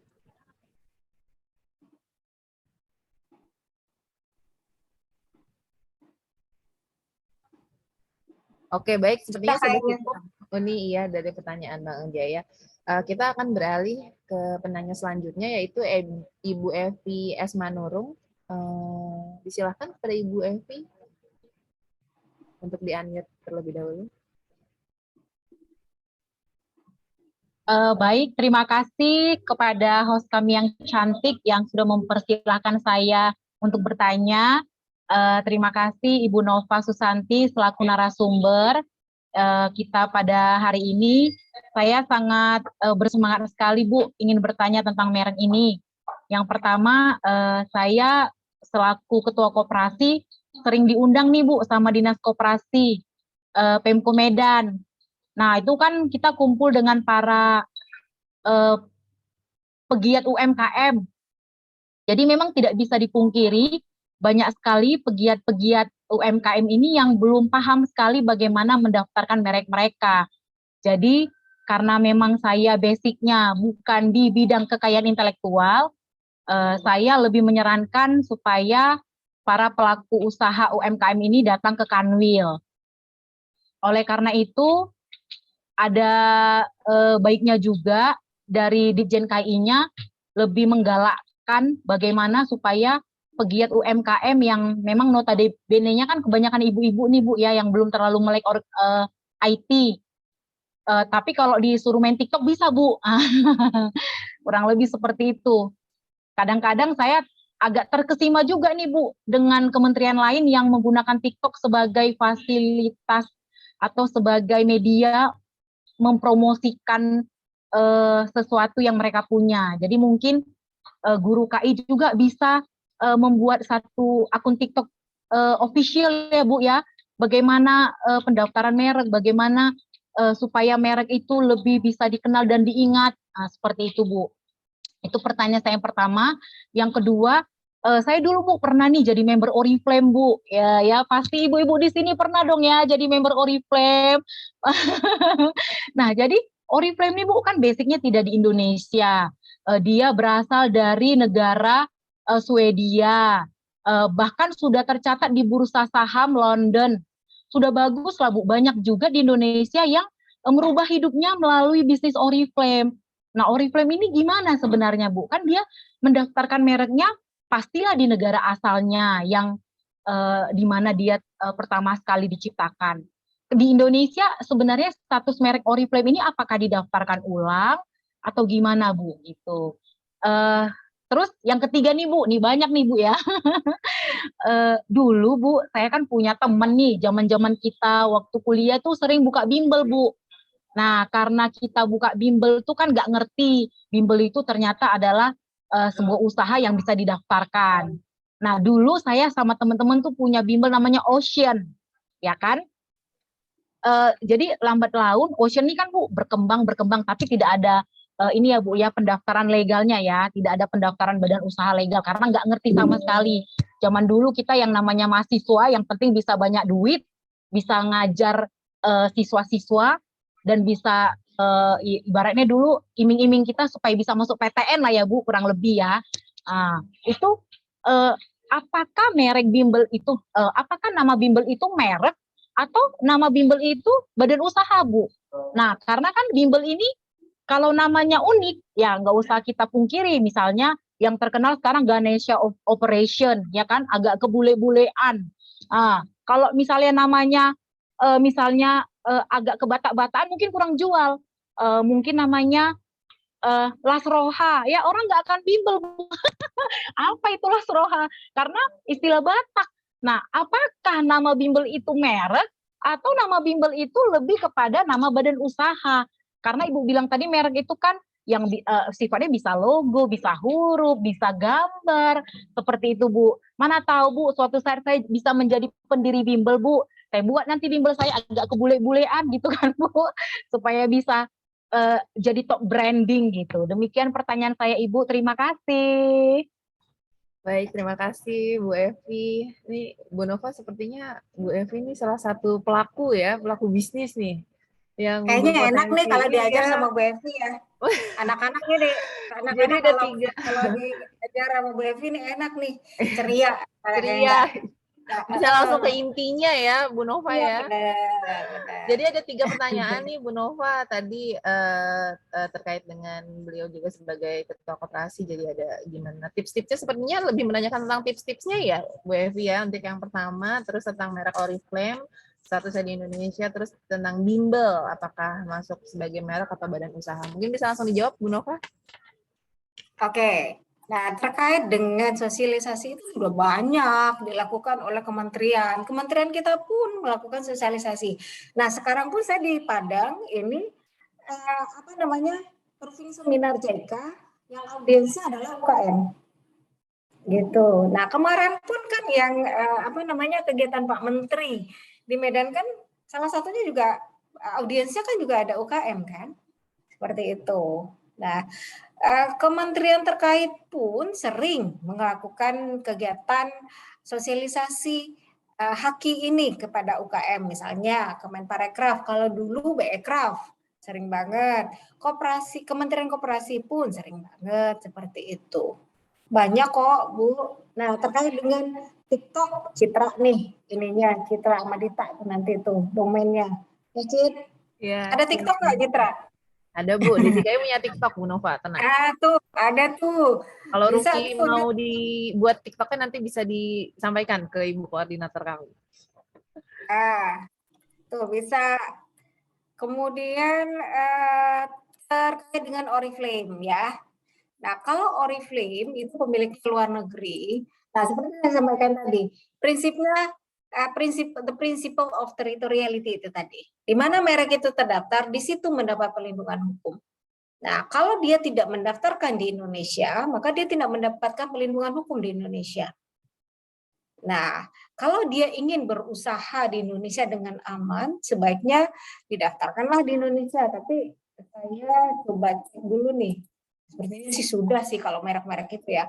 Kayak Nike Amerika dia sudah terdaftar di Indonesia. Dia mendapat perlindungan hukum karena pangsa pasarnya banyak di Indonesia, sangat luas, sangat besar. Adidas pun seperti itu. Kemudian apalagi merek kosmetik luar negeri apalagi tuh? Saya nggak hafal tuh. Saya bedak dalam negeri sih, jadi enggak. Banyak macam-macam. Cinta produk Indonesia, jadi nggak hafal. Revlon itu punya luar negeri ya? Ya. Nah, itu juga sudah terdaftar di Indonesia. Nah, jadi itu tadi, the principle of territoriality itu tadi. Nah, kalau dia ingin berusaha di Indonesia, nah dia harus mendaftarkan di Indonesia. Sebaiknya, nah karena mendaftarkan merek ini bukan kewajiban, tapi kembali kepada awareness dari si pemilik harta. Saya menyebutkan pemilik harta itu tadi. Karena merek ini merupakan juga intangible asset seperti saya sampaikan tadi. Harta yang sangat berharga. Kalau di Singapura, merek ini bisa dijaminkan ke bank, bisa menjadi jaminan pinjaman ke bank. Nah, sekarang pun secara tidak langsung ya, secara tidak langsung ada beberapa kali saya ditanya oleh pihak bank, apakah merek ini terdaftar atau tidak? Mungkin si pemilik atau nasabah ini mengajukan pinjaman modal usaha, mungkin ya, modal usaha dengan menyatakan bahwa dia sudah punya merek, ya mereknya sudah terdaftar. Gitu. Nah, mungkin seperti itu. Yang ketiga apa tadi? Tadi yang ketiga, tadi yang ketiga dengan ya. bimbel. Oh ya, dengan bimbel. Oke. Masuk di badan usaha. Bimbel itu jenis usahanya, jenis kegiatannya. Nah, bimbel itu nanti dilabelin merek enggak? Nah, jenis usaha bimbel itu termasuk di dalam kelas 41. Jasa pelatihan, jasa pendidikan itu sekolah kelas 41. Itu masuk dalam jasa bimbingan belajar. Nah, nanti kalau bimbingan belajar itu mau dikasih merek, ada sebuah gedung nih, gedungnya di mungkin Bu Evi nanti bimbelnya itu bukan bimbel datang dari rumah ke rumah lagi ya, sudah ada fix tempat di mana murid lah yang datang ke sana, seperti halnya sekarang GU itu tadi, atau sekarang dulu Nurul Fikri gitu ya, atau apa lagi. Nah, kalau sudah punya tempat yang fix, kemudian di atasnya ada plang mereknya, itulah mereknya. Nah, silakan dipikirkan mereknya yang eye catching, yang langsung melekat di kepala masyarakat. Mereknya ini menarik nih, gitu. Seperti itu. Yang berhubungan dengan jasa pendidikan, tapi jangan sampai mereknya itu menjelaskan jenis barang atau jasa. Boleh, tapi harus diikuti dengan unsur merek yang lain. Misalnya, kok gulaku bisa terdaftar ya? Itu kan untuk gula. Kok bisa terdaftar sih, Bu? Kayak gitu kan. Ya bisa terdaftar. Karena gulaku diikuti oleh unsur merek yang lain. Silahkan dilihat packagingnya seperti apa. Nah, karena ada unsur mereknya. Mereknya bukan gula. Ada gulaku tambah unsur merek yang lain. Gitu. Mungkin ya, itu mungkin ya. Ya. Sepertinya sudah cukup ya, Bu Evi, penjelasan dari Bu Nova. Kita akan berlanjut ke pertanyaan berikutnya, di mana sudah ada yang angkat tangan, Bapak Adri dari Kanwil Maluku, dan setelah Bapak Adri kita akan memberi kesempatan bagi penanya-penanya yang ada di kolom chat dulu ya, Bu Nova, biar terakomodir semua pertanyaannya. Baik, silakan kepada Bapak Adri untuk menyampaikan pertanyaan. Ya, terima kasih Bu Citra. Assalamualaikum warahmatullahi wabarakatuh. Selamat pagi. Salam sejahtera bagi kita semua. Shalom. Izin Bu narasumber, mungkin satu saja pertanyaan saya. Sesuai dengan konsep kegiatan ini, di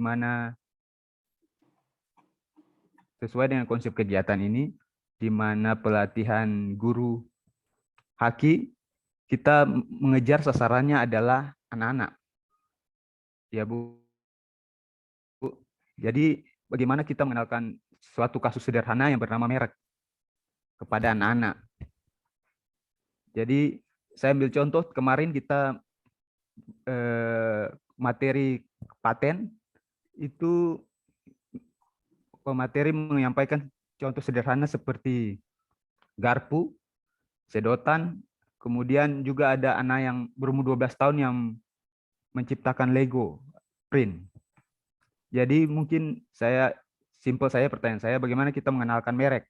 Mungkin apakah dari pengalaman Ibu ada kasus-kasus merek mainan mungkin yang ada terjadi di Indonesia? Terima kasih, Bu. Ya, kalau jangan ya, kasihan anak-anaknya berat banget nanti pikirannya. Kasus-kasus yang kasihan anak-anaknya. Kita perkenalkan dari barang-barang yang sehari-hari dipakai oleh mereka. Nah, mungkin sepatu itu tadi. Sepatu apa yang dipakai oleh anak itu sehari-hari? Ada nggak tanda di sana? Itu kan di belakangnya ada tanda tuh. Nah, tanda itulah yang merek. Nah, kalau ada yang pakai Nike, ya inilah mereknya. Atau Eiger, inilah mereknya. Atau tas misalnya. Nah, di tas itu kan ada mereknya. Nah, kan dari awal saya sampaikan bahwa merek ini hakilah secara umumnya hal-hal yang hal-hal yang sangat dekat dengan kehidupan kita sehari-hari. Mulai dari kita tidur sampai bangun tidur, dari bangun tidur sampai kita tidur lagi. Nah, kalau untuk anak sekolah pun banyak unsur KI yang ada di sana. Gitu. Saya takut nih lompat pagar nih. Pensil HB, kan? Pulpen. Di pulpen itu kan barang yang wajib dimiliki oleh anak-anak apabila datang ke sekolah. Alat-alat perlengkapan sekolahnya. Buku. Di buku pun ada mereknya. Mereknya apa misalnya? Kiki misalnya. Kalau di Maluku apa Bu? Apa Pak yang tren dipakai oleh anak-anak kalau beli buku pada awal tahun ajaran?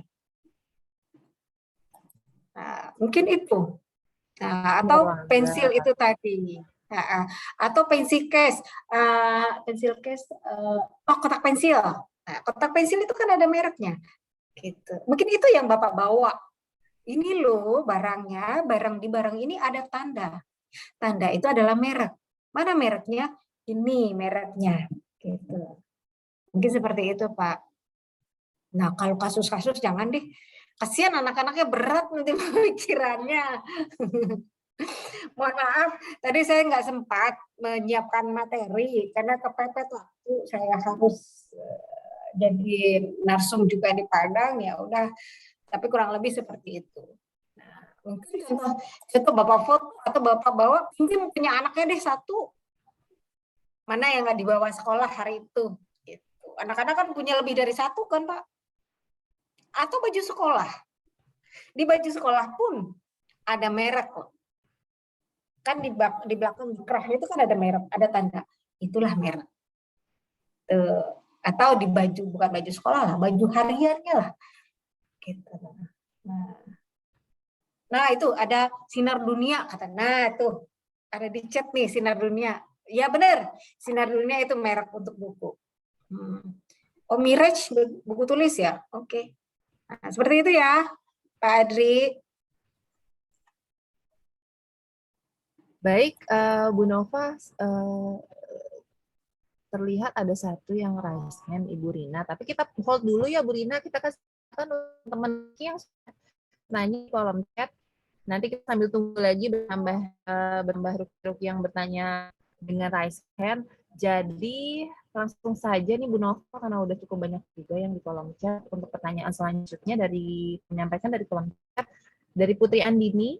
Bagaimana perlindungan hukum terhadap merek terkenal berdasarkan Dilution of Trademark Principle atau prinsip dilusi merek di Indonesia? Karena kalau saya tidak keliru, dalam Undang-Undang Merek sepertinya tidak dijelaskan secara eksplisit. Mohon arahannya Bu, pencerahannya, terima kasih. Baik, Nova langsung dijawab tentang prinsip dilusi merek. Nah, kalau terkait dengan merek terkenal, dalam tanda petik, ada privilege tersendiri yang dimiliki oleh pemilik merek terkenal itu. Nah, pemilik merek terkenal tidak terdaftar bisa melakukan gugatan ganti rugi di pengadilan niaga. Seperti itu. Bisa. Sepanjang dia bisa membuktikan bahwa mereknya merek terkenal. Contoh misalnya Nike. Di samping dia bisa mengajukan gugatan ganti rugi, misalnya dia terdaftar untuk sepatu, tas, dan baju. Tapi dia tidak terdaftar misalnya untuk parfum. Karena sudah terkenal, dia bisa mengajukan gugatan ganti rugi. Hanya di sisi perdata yang dia bisa ajukan. Tapi itu lumayan.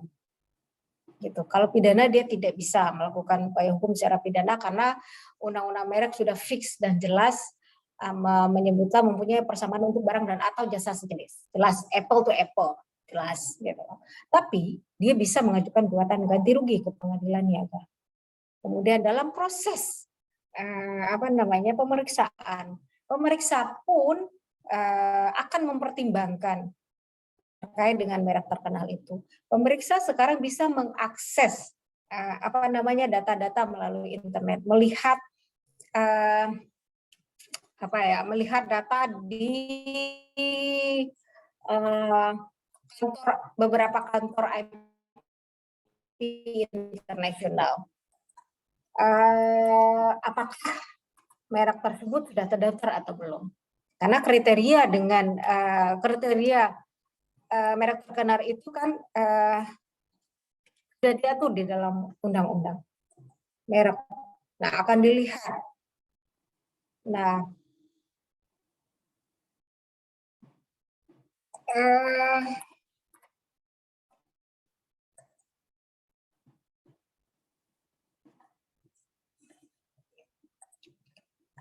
kemudian di samping dilihat bahwa merek tersebut sudah terdaftar di beberapa negara, pemeriksa juga melihat seberapa besar, seberapa masif si pemilik merek itu mempromosikan barang-barangnya. Nah, itu juga dijadikan bahan pertimbangan oleh pemeriksa dalam rangka melakukan proses pemeriksaan satu permohonan pendaftaran merek. Seperti itu.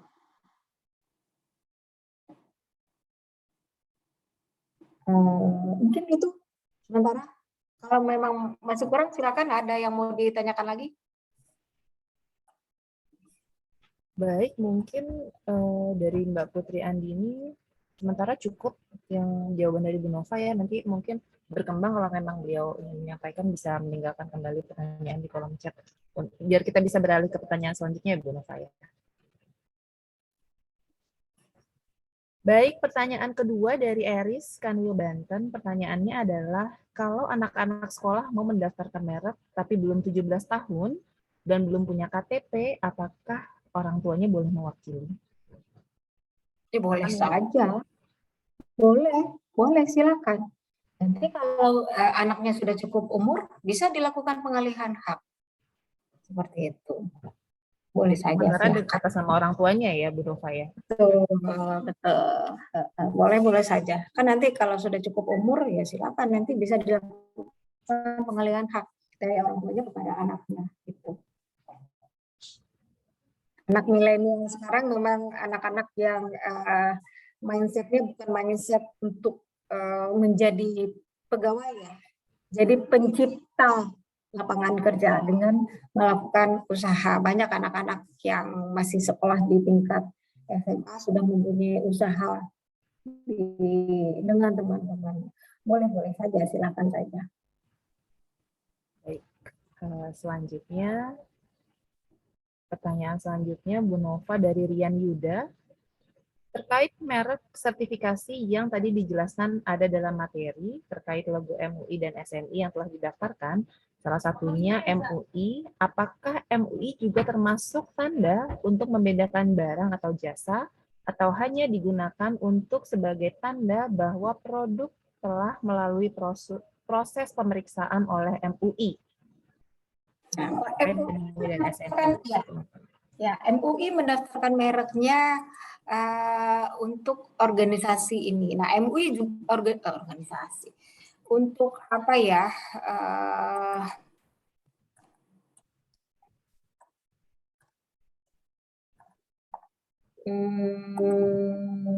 Untuk logo halalnya itu. Nah, MUI juga punya aturan tersendiri apabila orang lain ingin memakai mereknya pada kegiatan usaha atau produknya, gitu loh.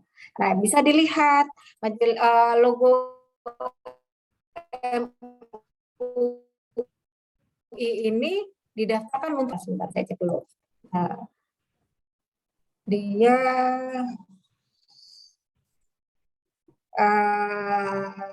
kalau SNI dia mendaftarkan mereknya BSN itu mendaftarkan untuk semua kelas, beberapa kelas. Ada kelas 16, ada kelas 9, ada kelas 25 dan segala macam. Dan masing-masing kelas itu mungkin ada aturan tersendiri, ada syarat-syarat yang dibuat oleh BSN apabila ada orang yang mengajukan permohonan untuk pemakaian logo SNI pada produknya. Seperti itu juga dengan logo halal. Ada syarat-syarat yang diatur oleh Majelis Ulama Indonesia apabila ada orang yang mengajukan permohonan untuk pemakaian logo halalnya pada pada produk-produknya seperti itu. Nah, aturan itu pun bisa simbiosis mutualistis gitu loh. Misalnya saya belum mengajukan permohonan untuk pemakaian label halal di produk saya, tapi saya sudah menempatkan. Nah, kemudian apabila Majelis Ulama keberatan dengan tindakan saya yang memakai logo halal pada produk saya secara tanpa hak, MUI bisa melakukan upaya hukum, melapor ke penyidik Polri. Seperti itu. Seperti itu juga halnya dengan SNI. Nah, masing-masing ada kriteria yang diatur oleh masing-masing pemilik merek. Nah, logo halal ini terdaftar untuk kelas 45, kelas 3, kelas 32, kelas 31, 30, 29, kelas 5. Banyak nih dia terdaftar. Seperti itu. Nah, apabila ingin mengajukan permohonan untuk pemakaian logo halal di kelas 32 misalnya. 32 itu minuman. Nah, ada syarat-syarat tertentu yang diatur oleh Majelis Ulama Indonesia apabila ingin memakai logo halal ini di produk dia. Gitu. Nah, itu diatur oleh MUI. Nah, demikian. Dia juga terdaftar di kelas 44, 43, 42, 41, banyak nih. Gitu. Nah, demikian. Baik, beralih ke pertanyaan selanjutnya Bu Nafa dari Mulyawandari. Ada 3 pertanyaan. Pertanyaan pertama, apabila merek yang sudah kita daftarkan namun ada perubahan atau tambahan seperti tulisan atau logo, bagaimana prosesnya? Yang kedua, apakah sebuah merek dapat hilang perlindungannya? Pertanyaan ketiga, apakah untuk mengurus merek sesuai dengan domisili? Apakah untuk mengurus merek harus sesuai dengan domisili ketika kita akan membuat brand di luar negeri? Jadi pertanyaannya, apakah untuk mengurus merek harus sesuai domisili ketika kita akan membuat brand di luar negeri? Ada 3, Bu Nova, bisa langsung dijawab.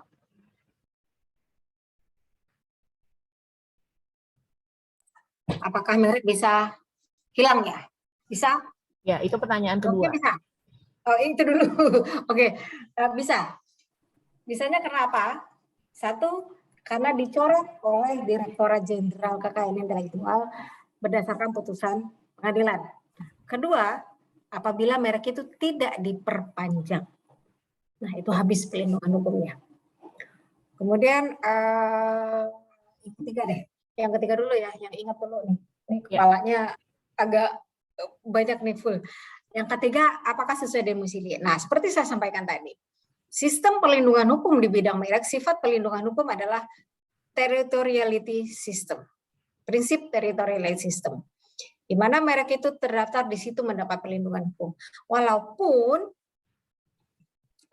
domisili kita adalah di Indonesia, tapi kita ingin menjual barang kita di Malaysia, nah kita bisa mendaftarkan merek kita di Malaysia dengan alamat kita Indonesia.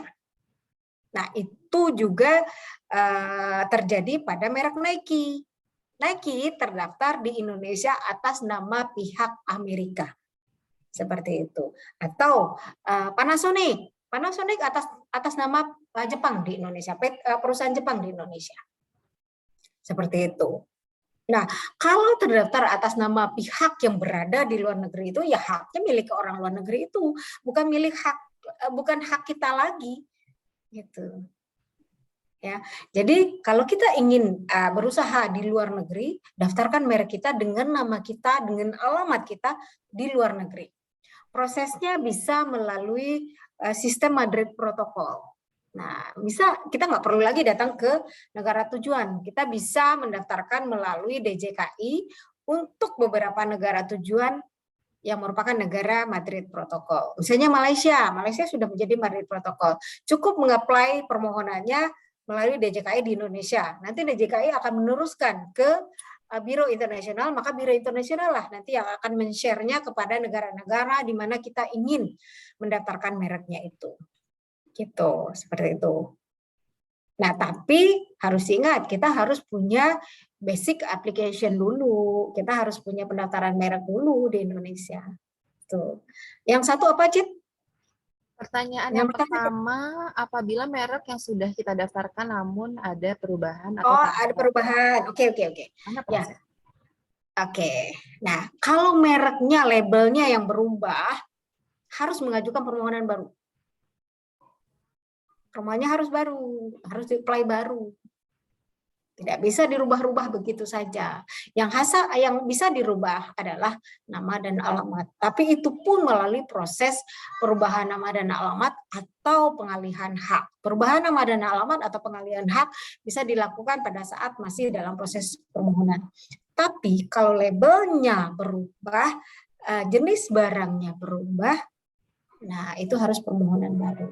Tapi kalau dicoret jenis barangnya, misalnya silakan bersurat, kami tidak ingin memasukkan ini jenis barang ini. Tapi kalau menambah nggak bisa, gitu. Harus mengajukan permohonan baru. Treatmentnya sama dengan mengajukan permohonan pendaftaran baru. Seperti itu. Baik, Bu Nova, kita lanjut. Sepertinya sudah cukup sangat terjawab ya 3 pertanyaan tadi. Pertanyaan selanjutnya dari kolom chat dari Bapak Endi, Jawa Barat. Pertanyaannya, dari sekian banyak peraturan dan pengetahuan teknis tentang merek, apa saja yang merupakan pengetahuan dasar atau basic knowledge untuk anak-anak? Ya, basic knowledge tadi seperti Pak ini yang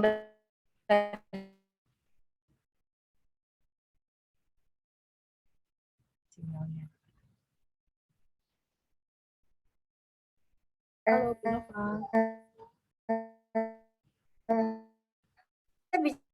Pengenalan haki dulu, mungkin itu. Nah,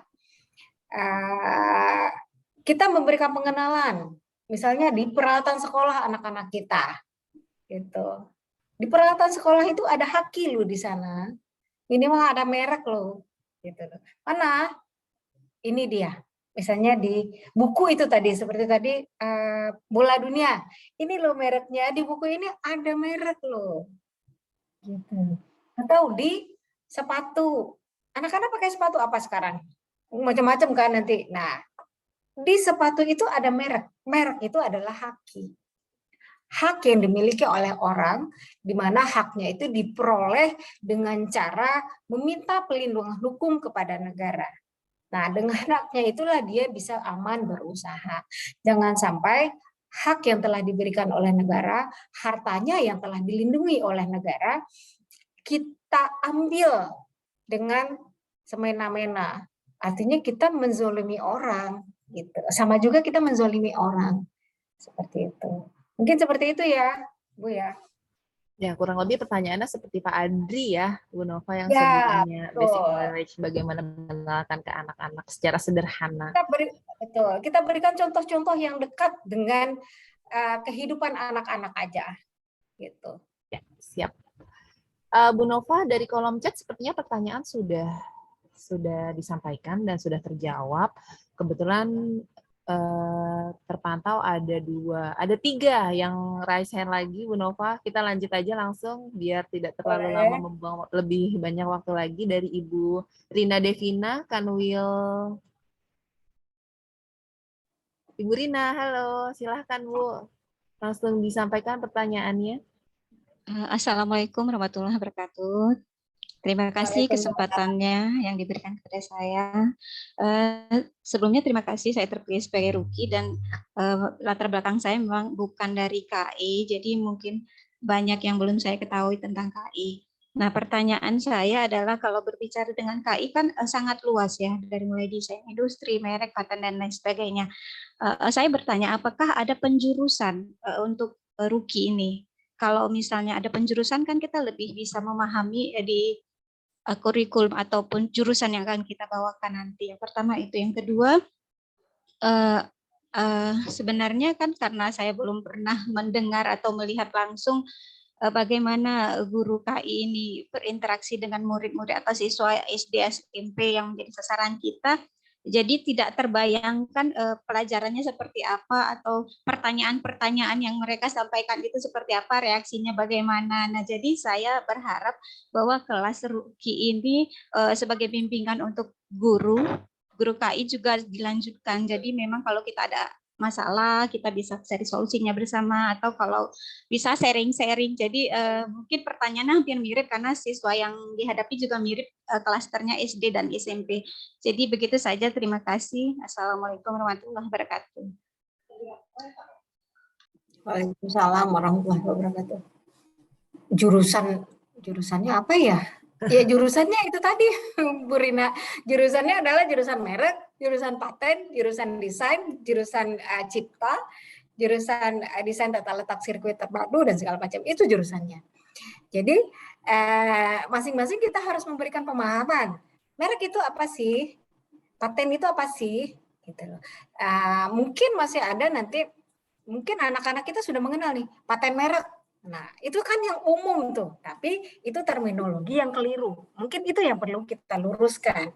Tidak ada paten merek, tidak ada paten cipta. Yang ada merek didaftarkan, merek itu apa? Merek itu adalah tanda. Tanda yang bagaimana? Tanda yang melekat pada barang atau jasa. Nah, contohnya mana sih tanda itu, merek itu? Coba yang punya buku, boleh diangkat tangannya, misalnya seperti itu ya.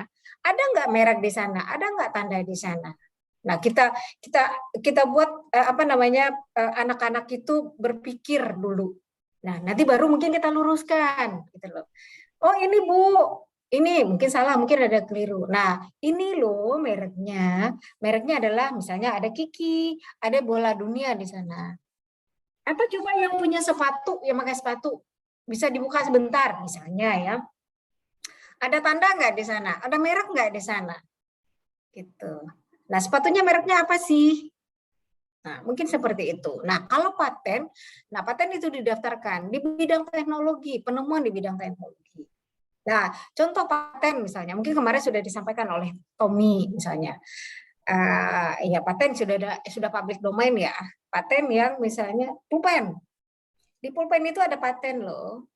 Nah, di barang atau benda yang kecil ini, kita bisa menulis, kok bisa sih ujung yang kecil ini keluar tinta? Bagaimana caranya? Nah, di situ ada patennya, gitu loh. Karena ada di ujungnya ada bola. Nah, penemunya berpikir bagaimana cara tinta yang dimasukkan di dalam suatu media kecil, kemudian dipegang, nanti bisa dijadikan sebagai alat tulis. Nah, itu teknologi di situ. Nah, kalau desain misalnya, desain itu bentuk. Nah, pulpen, ini bentuk pulpennya mana nih? Atau pensil anak-anak sekarang kan banyak yang lucu-lucu. Nah, di situ ada desainnya. Seperti itu, Bu. Nah, mungkin dari contoh-contoh yang dekat dengan anak-anak saja yang kita jadikan dasar untuk memberikan pengetahuan dasar kepada anak-anak. Nah, mungkin itu, Bu. Apakah cukup, Bu Rina? Mungkin ada yang mau ditanyakan lagi agar lebih tepat. Cukup? Baik, kita akan beralih ke penanya selanjutnya, yaitu Bapak Hermanto dari Kanwil NTB. Sudah bergabung dengan kita. Silakan Bapak Hermanto untuk dapat menyampaikan pertanyaannya. Baik, terima kasih atas kesempatan yang diberikan. Pertama-tama kami mengucapkan terima kasih kepada Ibu Nova Susanti yang telah menyampaikan materi terkait dengan merek. Karena terus terang merek ini materi yang sangat menarik, dan terutama untuk Kanwil NTB, permintaan narasumber terkait merek ini sangat banyak dibandingkan dengan bidang-bidang KI yang lainnya. Terkait dengan merek ini juga, kami di Kanwil NTB pernah melakukan kajian, Ibu izin, di mana di masa pandemi ini ternyata permohonan merek untuk wilayah NTB itu meningkat.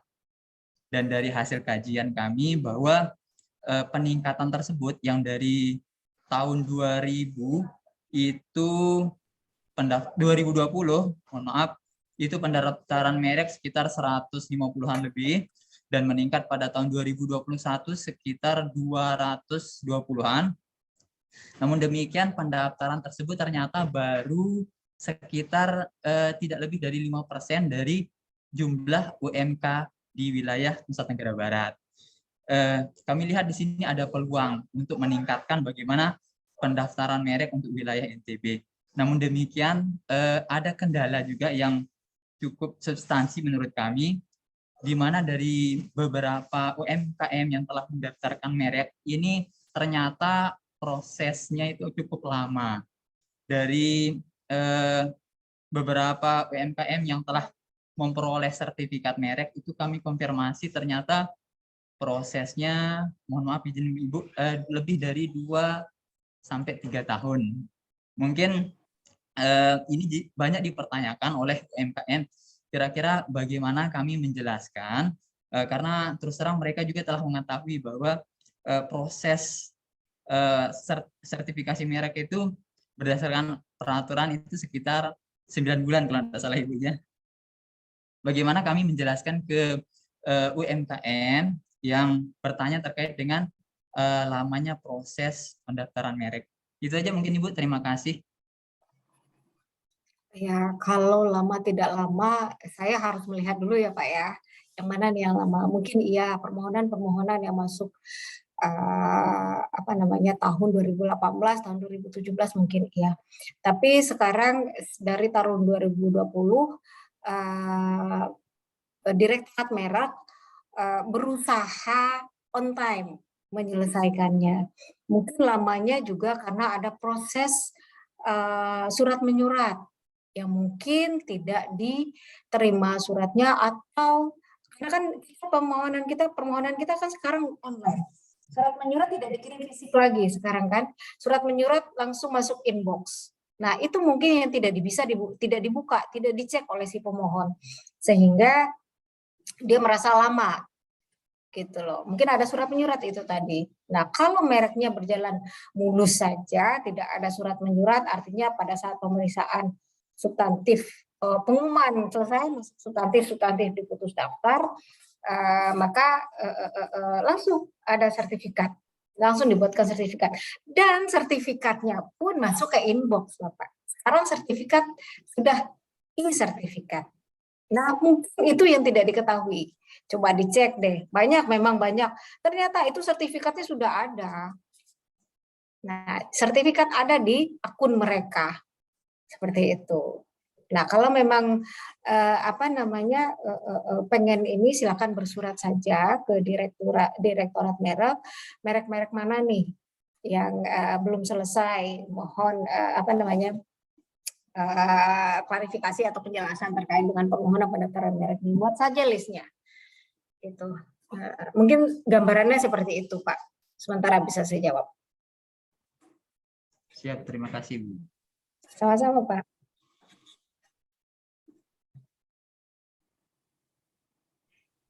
Citra di mute, Cit.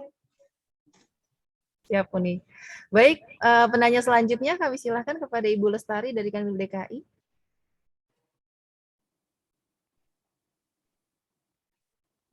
Assalamualaikum warahmatullahi wabarakatuh. Saya Lestari dari Kanwil DKI. Terima kasih atas kesempatan yang telah diberikan.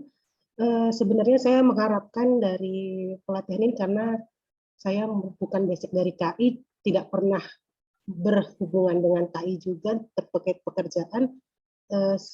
Sebenarnya saya mengharapkan pengetahuan dasar yang diberikan oleh Ibu Nova. Cuman tadi sepertinya sudah ada sedikit prinsip-prinsip dasar, tapi ada beberapa yang saya masih miss gitu, saya masih kurang paham gitu. Sebenarnya merek itu apa sih? Setidaknya saya berharapkan saya bisa tahu nih, saya paham dulu tentang merek, baru bisa saya berikan kepada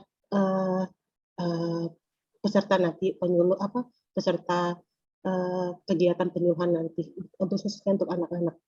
Jadi yang saya tidak pahami di sini ada apakah perlindungan ini, merek ini sepertinya yang saya lihat tadi kayaknya selamanya ya Bu Nova ya. Apakah selamanya, jadi sekali daftar kita dapat perlindungan hukum selamanya, jadi apakah perlu kita bayar sekali bayar, apa perlu kita bayarnya berapa tahun sekali perlu kita perbarui atau bagaimana, kemudian apakah hak-hak apa yang dimiliki oleh pemegang merek gitu. Jadi kita punya hak apa nih kalau kita udah daftarkan merek kita gitu. Nah itu tadi sepertinya belum sempat dibahas oleh Ibu Nova. Jadi setidaknya saya sebagai penyuluh jadi paham dulu nih, karena sampai sini kayaknya udah kejauhan gitu. Jadi yang dibahas udah jauh banget, kayaknya sudah tentang ini, tentang itu. Sedangkan dasarnya aja saya masih belum paham nih, kayaknya dasarnya apa. Kadang kan apa yang dijelaskan di undang-undang kadang-kadang kita tidak tahu secara filosofinya itulah. Itu mungkin itu aja. Mungkin kalau apabila Ibu Nova punya materi-materi lain, mungkin bisa di-share yang terkait dengan pengetahuan dasar tentang merek, agar saya khususnya yang memang tidak pernah bersentuhan langsung tentang teknis tentang merek ini, tentang KI, bisa paham dulu, bisa mengerti sebelum saya biar saya menyampaikannya itu lebih enak gitu ke teman-teman atau anak-anak sekolah dasar. Terima kasih, mungkin itu saja. Terima kasih. Assalamualaikum warahmatullahi wabarakatuh. Waalaikumsalam warahmatullahi wabarakatuh. Kalau pengetahuan dasarnya, basicnya itu di sini, Bu. Merek itu apa? Merek itu adalah tanda. Nah, seperti pertanyaan dari Pak Andri, seperti pertanyaan dari mana ya tadi? Pengenalan apa ya? Pak Andri ya, kalau nggak salah yang dari ini. Apa sih, bagaimana yang kita ambil dari barang-barang yang biasa, yang dekat dengan anak-anak. Gitu loh. Misalnya sepatunya itu tadi. Nah, sepatunya mereknya apa? Adidas. Nah, Adidas ini adalah tanda. Adidas ini adalah merek. Gitu. Nah, merek itu adalah tanda. Ini basicnya di sini. Di sini. Ini basicnya. Tadi sudah saya sampaikan. Nah, atau kita pergi ke anak-anak, kita ajak ke minimarket misalnya kan. Nah, anak-anak pengen beli coklat. Nah, matanya tertuju kemana? Nah, di barang itu ada tanda nggak? Di barang itu mereknya apa? Dia mau coklatnya warna merek apa?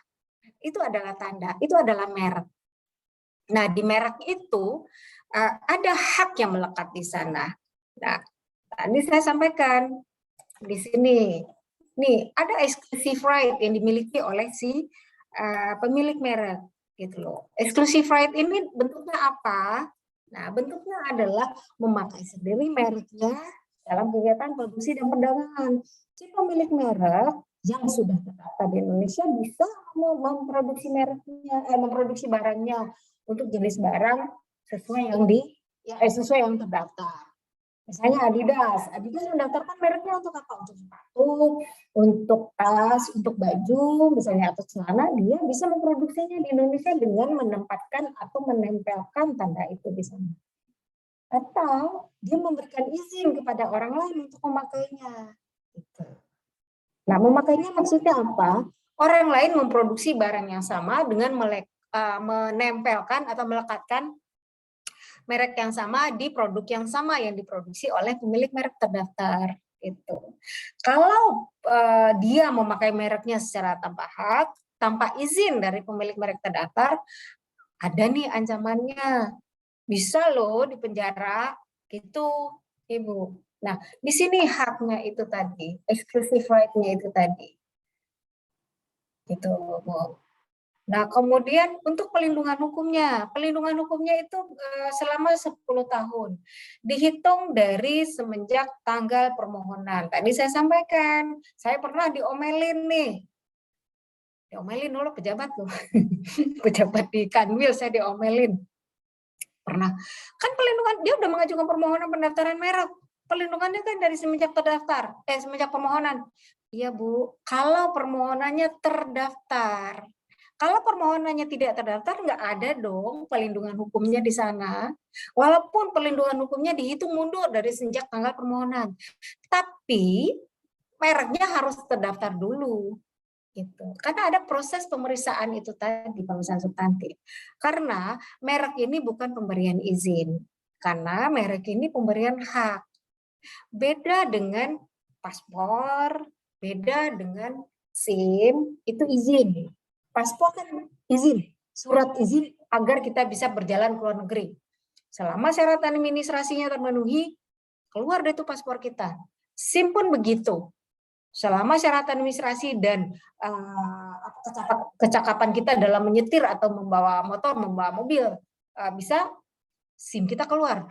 Berbeda dengan merek. Merek ada pemeriksaan substantif. Gitu. Apa gunanya substantif ini? Agar hak orang yang telah diberikan oleh negara tidak terlanggar. Gitu. Seperti itu, Bu.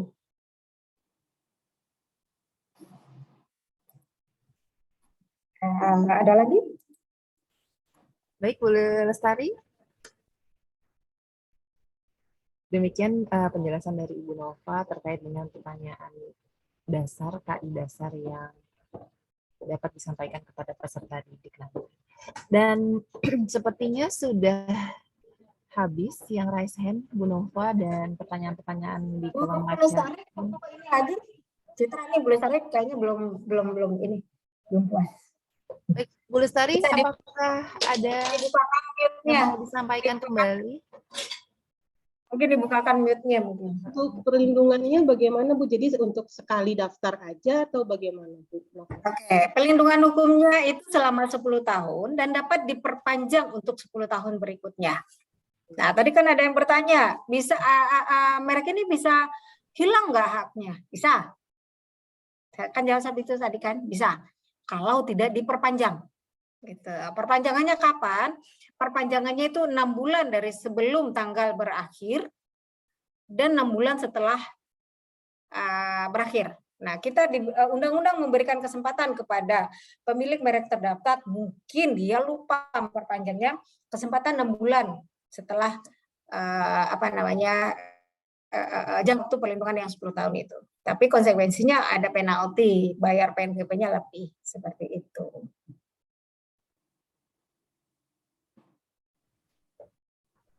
Bagaimana Ibu Lestari?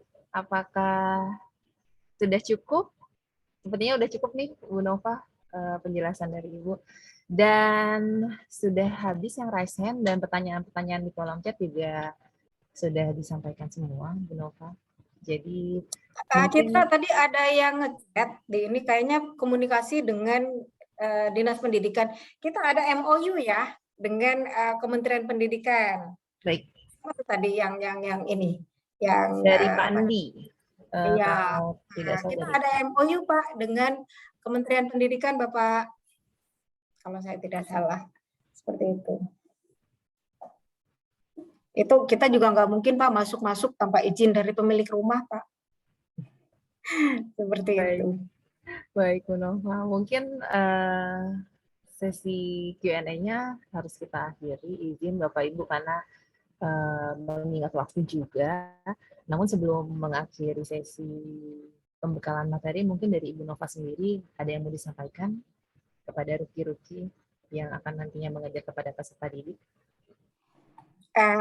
Ya mungkin cukup ya. Mungkin karena ini dasar, basic untuk anak-anak kita gunakan media-media. Mohon maaf tadi saya sampaikan, saya tidak sempat menyiapkan bahan-bahan untuk presentasi hari ini. Tapi pada dasarnya materinya sama seperti itu. Tapi pada saat kita melakukan sosialisasi kepada anak-anak kita yang SD atau SMP, kita pergunakan barang-barang yang akrab, yang melekat dengan keseharian mereka. Karena di situ ada haki semua ada. Gitu loh. Itu kita manfaatkan media itu. Tidak kita bawa dari rumah pun bisa. Gitu. Nah, contohnya handphone, mungkin handphone kalau anak-anak sekolah nggak bawa handphone ya, atau pulpen itu tadi, contohnya di pulpen atau di sepatu seperti itu, atau di buku kalau untuk merek gitu. Nah kalau paten mungkin Lego atau apa itu tadi, kan? Nah kalau paten itu ya yang paling gampang yaitu pulpen. Nah kan dibawa tiap hari oleh anak-anak kita. Kalau merek tas dibawa hari-hari oleh anak-anak kita. Sepatu dipakai tiap hari oleh anak-anak kita. Baju dipakai hari-hari buat kita. Baju seragam pun ada merek di sana. Gitu. Jangan salah, baju seragam itu pernah berkasus. Ada yang memakai merek untuk baju seragam pernah ada. Tapi jangan kasus yang disampaikan. Itu kasihan anak-anak kita, jadi dia stres duluan nanti belum dengar penjelasan udah stres duluan gitu. Mungkin itu saja, kita pakai media-media yang dekat dengan keseharian kita. Itu saja, terima kasih. Mohon maaf kalau ada salah-salah kata, mohon maaf kalau ada salah penyampaian bahasa. Sukses buat Bapak Ibu semua dalam melakukan sosialisasi kepada anak-anak kita. Terima kasih. Assalamualaikum warahmatullahi wabarakatuh. Waalaikumsalam warahmatullahi wabarakatuh. Terima kasih Ibu Nova, pemateri kita hari ini yang telah meluangkan waktunya dan telah memberikan pembekalan yang sangat luar biasa, tentunya di bidang merek kepada para ruki yang nantinya akan mengajar seluruh peserta didik di program DJKI Mengajar. Dan benar seperti apa yang disampaikan oleh Ibu Nova sebelumnya bahwa giat DJKI Mengajar nanti akan lebih sederhana dibandingkan materi training yang disampaikan oleh pemateri-pemateri di TOT kali ini. Namun materi dasar yang telah disampaikan dan akan disampaikan oleh para trainer nanti tetap akan sangat berguna bagi sosialisasi atau penyuluhan KI di satker tiap-tiap ruki. Dan sedikit informasi mengingatkan kembali pada hari terakhir training nanti, ruki-ruki akan diberikan petunjuk pelaksanaan beserta batasan-batasan materi yang akan disampaikan kepada peserta didik. Dan materi dasar KI jika Bapak Ibu merasa kurang bahan atau referensi, tentunya materi dasar ini tetap dapat diunduh dan dipelajari, didapatkan melalui website DJKI di djip.go.id. Dan baik Bapak Ibu, mengingat semua telah disampaikan, pemateri telah menyampaikan materi-materi, sesi tanya jawab juga telah kita laksanakan, begitu banyak yang ditanyakan, begitu luas juga penjelasan yang dijawab oleh Ibu Nova selaku pemateri kita pada hari ini, maka tanpa terasa sesi training kepada para ruki hari kedua telah berakhir. Kami ucapkan terima kasih kepada para ruki yang telah meluangkan waktunya untuk mengikuti seluruh rangkaian training para ruki hari kedua pada hari ini. Kami mohon maaf atas segala kesalahan dan kekurangan. Dan menutup training hari kedua pada hari ini, kami undur diri. Akhir kata, wassalamualaikum warahmatullahi wabarakatuh. Selamat siang. Selamat siang, izin pamit Terima ya. kasih Bapak Ibu, terima kasih Bu Nova. Izin live ya. Siap Bu.